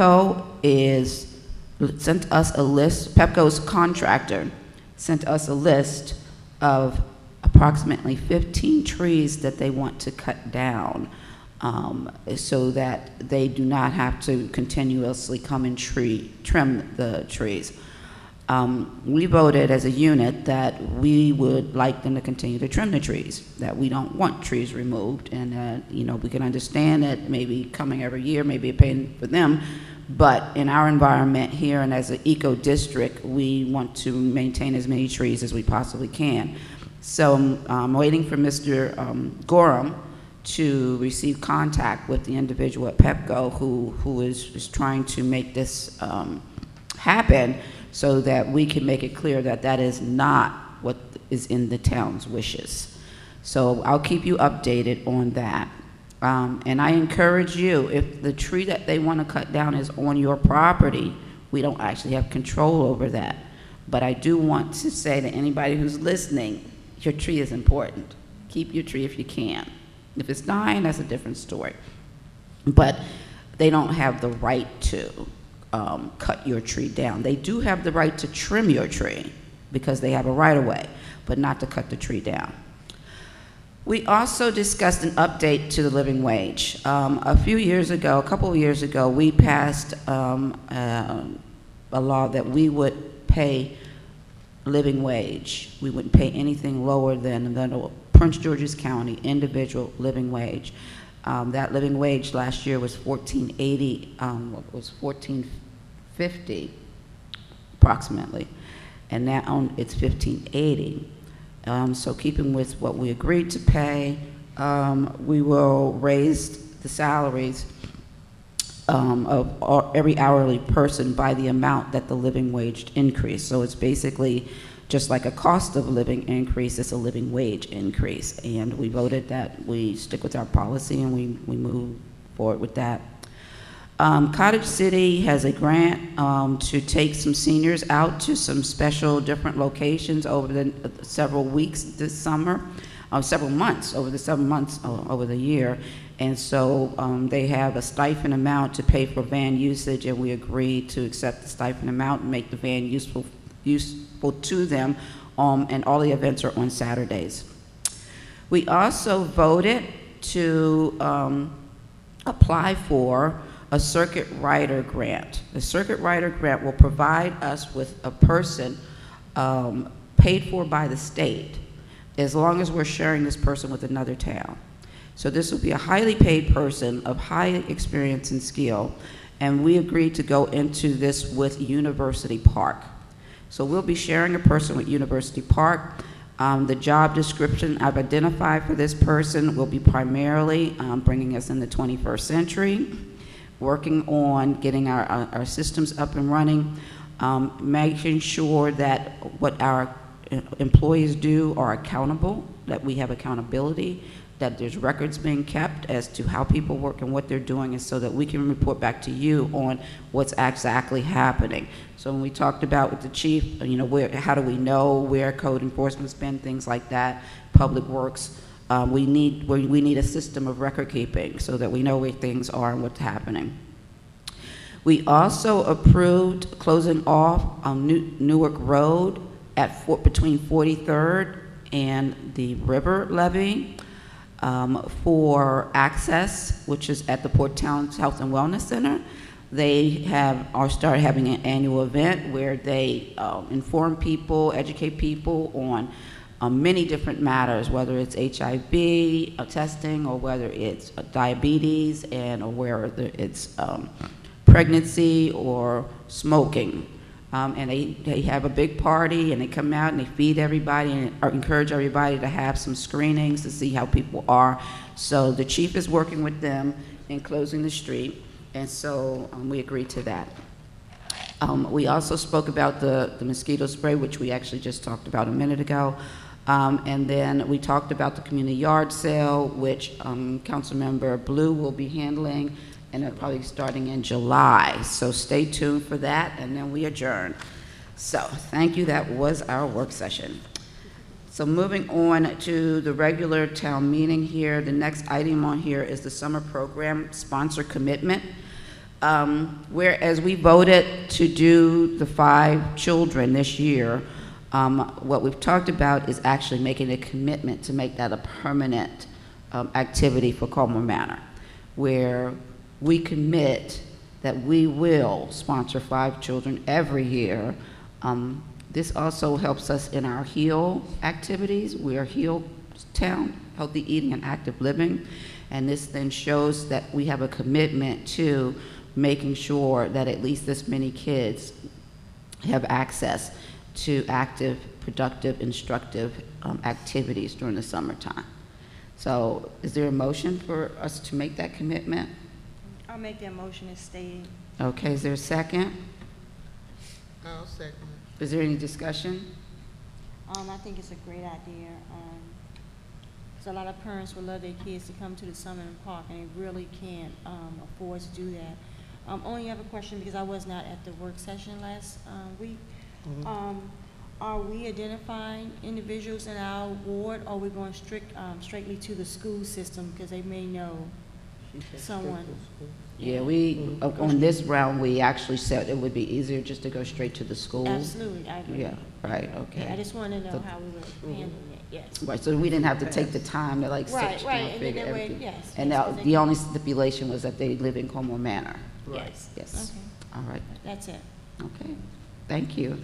I'll call for a vote. Ward 1? Aye. Ward 2? Aye. Ward 3? Aye. Ward 4? Aye. And the mayor votes aye. All right, summer program day. Okay, so the next item on the agenda is the July work session. It's scheduled for July 4th. So it's, of course, I'm not sure that's what we want to be doing on July 4th. Oh, I'll be here, Mayor. Be right in here, huh? Indeed, indeed. Now, we cannot do it on the 5th because Breeze is here. That's Wednesday. So I think, though, it looks like we could do it on the 6th. Because, yes, that's the first Thursday of the month, and the board players will be in the outreach room. And the other Thursdays of the month, the dancers Yeah, will so be we in can have here. work- So will the 6th work for everybody for a work session? Yes, works for me. Any objections to that date? No. Okay, so the work session will be, for July, will be July 6th. Thursday, July 6th. All right. All right, we'll move on to committee reports. We have a senior report, Mr. Muchler. How are you doing? Okay, how's Mary? He's getting ready to turn it on back there.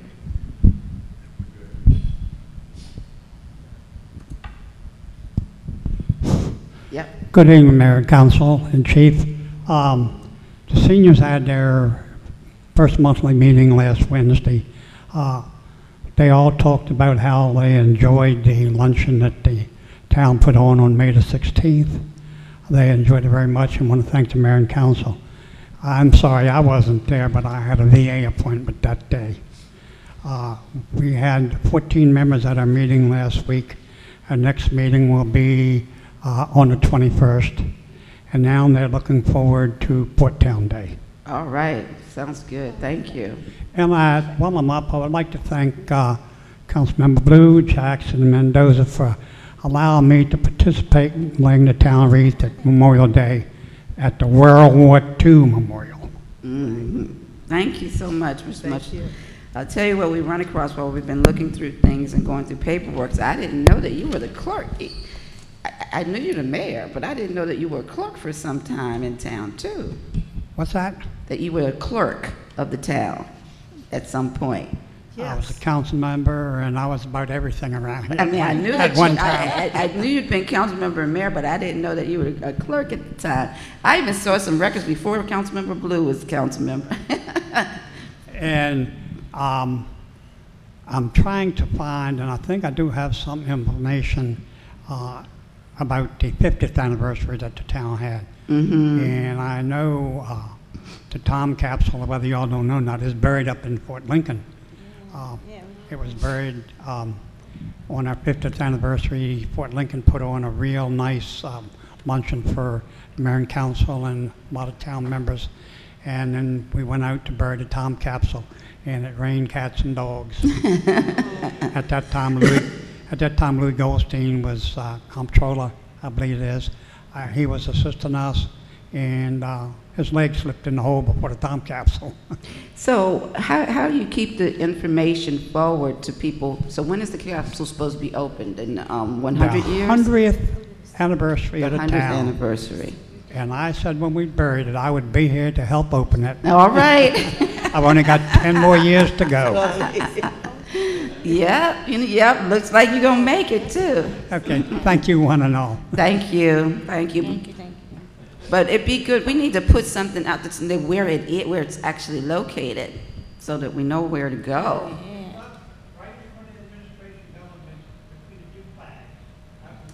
Okay. A marker out there that says so. Oh, good. We should Okay. go take a picture of it. I Time know. capsule. I think we need to Can do you that guess? early. Can you guess what's in it? Huh? We need to go review it ourselves. Go up there? Yeah, Yeah. it'd be nice for us to review it. Yeah, well, get a picture of it and share the picture to everybody at the 90th so that they know that they gotta be here for the 100th to Right. open it up. Big one. Mm-hmm. Ah.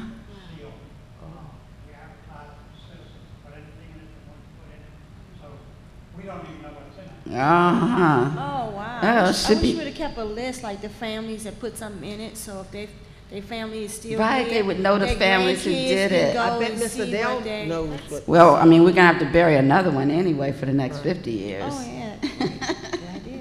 Okay. All right, okay, thank you so much, Mr. Mutchler. Moving on to the Garden Club report, thank you. Good afternoon. I'm sorry I didn't introduce myself earlier and recognize the mayor, council, and the chief. I'm Doretha Epps from Ward 4, and I'm the president of the Garden Club. This has been a very busy year for Colmar Manor Garden Club.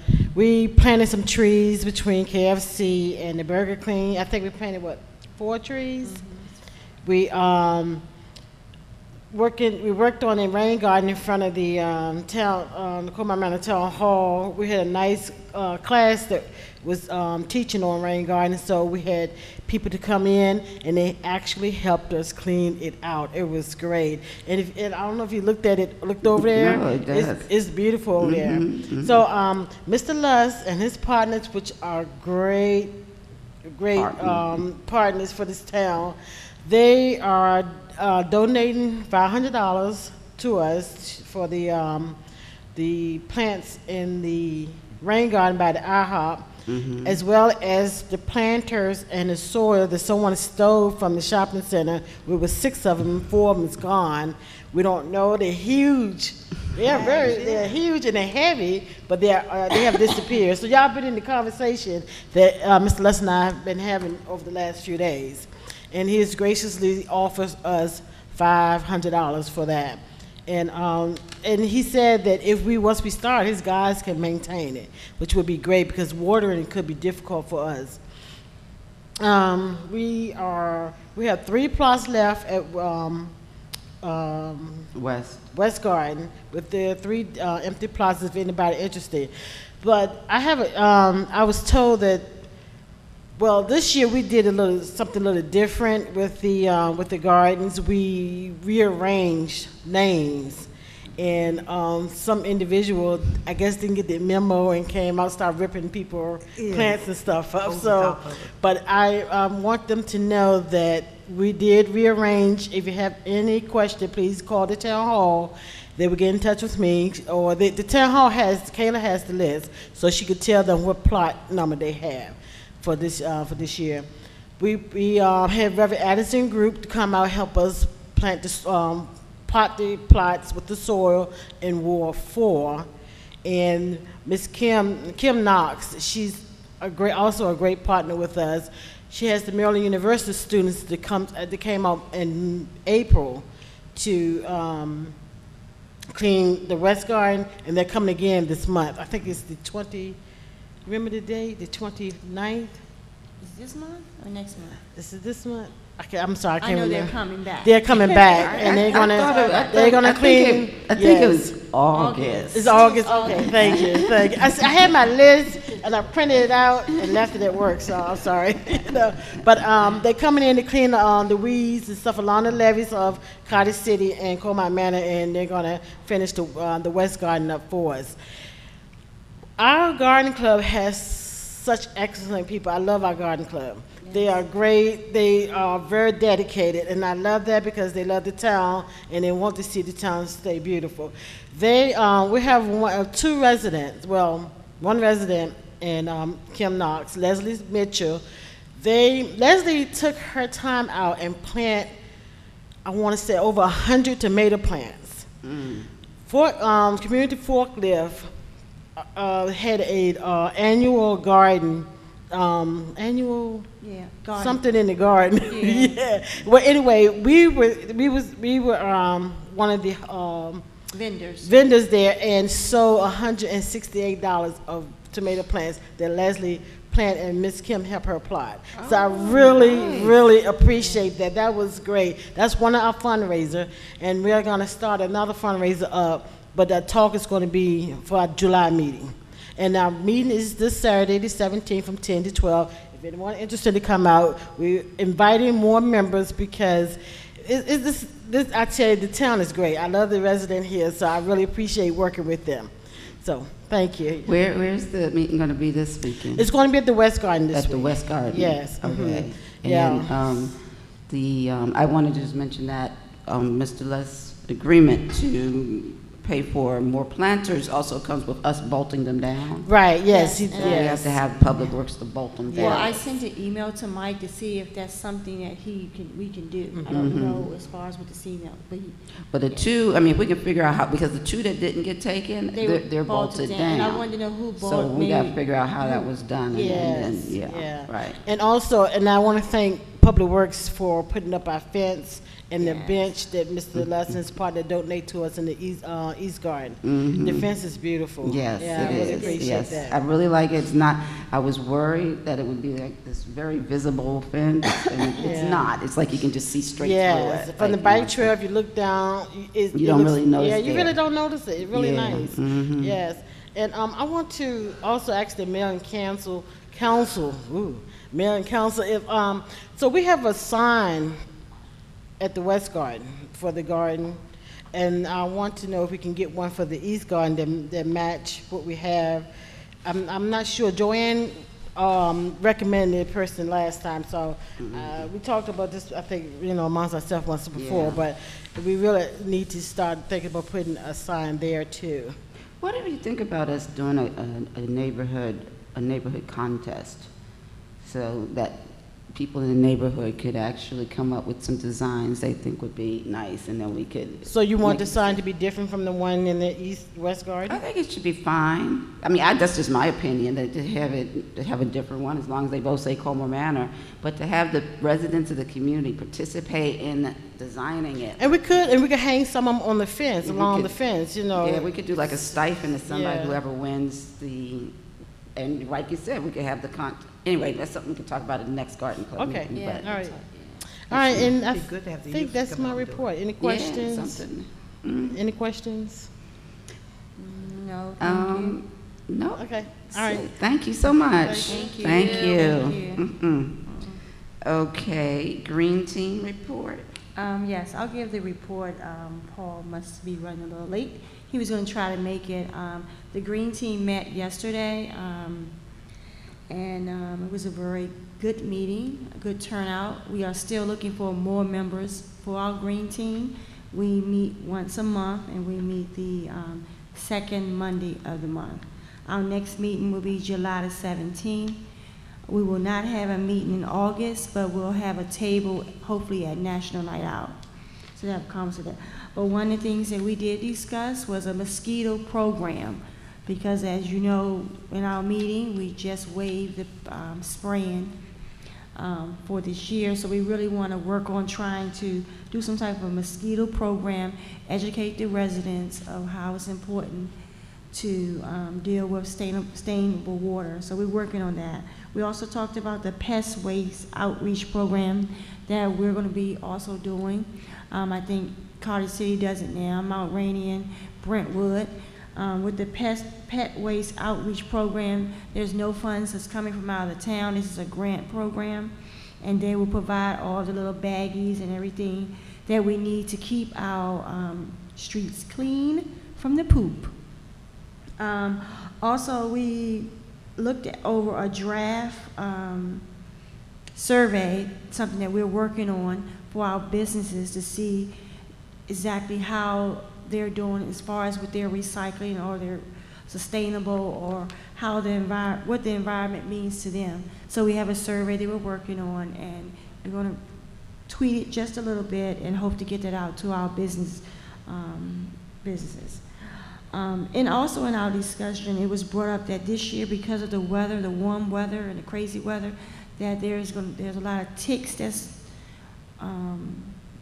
we're going to have a big problem with ticks. So Councilmember Blue wanted more information on that, as far as how we can, what can we do in our yards to prevent the ticks.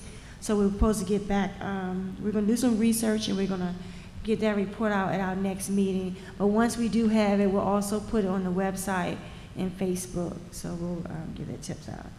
But like I said, anyone is welcome to come, but I do ask you, if you do come, please let me know, because we do try to serve some type of dinner, because we know people are coming directly from work, and we want a nice and friendly eating meeting. So it's very important. If I send you an email, please respond, let me know if you're coming or not, because that kind of lets me know how much to get as far as with food. And also, you can bring a friend or a neighbor. But that's it. Thank you. All right, thank you so much for that report. Yeah, it's been very exciting. We have a recreation report. Okay, we have board games here every first Thursday of the month. We also have women freestyle exercise the second, the third, and the fourth Thursday from 6:45 to 7:45. And we're still looking for volunteers for our Colmar Manor Day on September the 23rd at 12 until 7 p.m. And the freestyle exercise class is free, and the board game is free. And we also have Zumba here every Monday, Wednesday at 7:15 to 8:15, and on Saturdays from 9 a.m. to 10:30 p.m. Thank you. 10:30 a.m. Thank you. All right, thank you very much. We're also looking at, once we get into the new fiscal year, how we can extend our Saturday hours so that people are able to come out on Saturdays by rotating some schedules. Last thing I want to mention is that also I have invited the public information officer from MDA to come out and speak to us and talk about the mosquito spray and what's in it and so forth. So they were not able to make it this month, but we're going to still try to get them to see if they can come out next month. And I also wanted to talk about the medians. Okay, last year we became frustrated enough with the medians that Colmar Manor and Cottage City basically bound together in order to clear the hire a contractor to clear out the medians. However, this year State Highway, as you should have heard by now, is actually about to resurface our streets. You see them out there working the sidewalks now, and then they're going to resurface the streets. So we've been working with them about how this gets taken care of permanently. And so we've been able to get in contact with Prince George's County Landscape Architect Division, and they have come up with a design for the medians with the appropriate flowers, which were done by Neighborhood Design Center. It's a very beautiful design that they plan to install after the road work is complete. Being that that road work won't be completed until the end of the summer, they have agreed that they will come out and clear all of the medians to empty now. However, that was a month ago. It's a little over a month ago now. So I spoke to the gentleman again. I can't remember his name right now, but I spoke to him again just on Friday to say, you know, look, this is they have to go. I mean, they look absolutely horrible. And so he said he didn't know why they hadn't come out because he had put in the order or whatnot. And I'll be calling him back tomorrow to find out what's the status, because I did explain to them that this cannot go on at 40th Place. People couldn't make the left turn, which is creating now a safety issue because you can't see the cars coming forward to you. But I want to give out a special thanks to Michael Gorham, our Public Works Supervisor, because while this was not Mike's responsibility, this belongs to State Highway or the county, after listening to me talk about that, Mike went out and cut down enough of those weeds in that particular median to make sure that people can make that left turn. And so I have to give him kudos on that, because I didn't ask him to do it. He did it on his own. And, it's a safety issue, and he went out there in order to make it better. But I'm going to stay on top of the county about coming out and really getting these things completely taken out so that we can enjoy them being gone for the summer and then enjoy the nice things that they build in the fall. But I really wanted to report out on that to let everybody know we're working on it. So thank you all. At this time, is there any citizen comments? Please state your name and the street that you live on. Doretha Epps, 4309 Lawrence Street. So I had a tree that was donated to me, a weeping willow. There was a tree in the back of my house, which is in the Maryland National Park and planning side. I want to plant that tree, but I'm afraid that they might cut it down or take it away. Is there a way that I can get in contact with them, or that they won't cut the tree down? Mike probably has some kind of contact person who you could talk to about it. From a public works perspective, that's who would probably be dealing with it, is their public works people. Okay. If it's on the levee. No, it was a tree there. That's why I bought the house, because it was a big, beautiful tree there, and last year it died. And so I want to put another tree, not exactly in the spot, but close to it. Yeah, and this tree was a beautiful tree. And I don't know, over the years, I guess it was very old. Well, I would say definitely check with Mike and see if he knows the contact people. And I also want to say, outside looking in, I thank you guys. I'm so happy to be a resident of this town. Y'all work hard, and I know you do because I see it all the time. So, and Chief, thank you. Welcome to the town. Love you guys. So, that's my comment. Thank you. Oh, thank you so much. Very much appreciated. Any more comments? All right, is there a motion to adjourn the meeting? Yes, I'll make that motion as stated. The second. I'll second. All in favor say aye. Aye. Aye. All right. This meeting is adjourned. Thank you.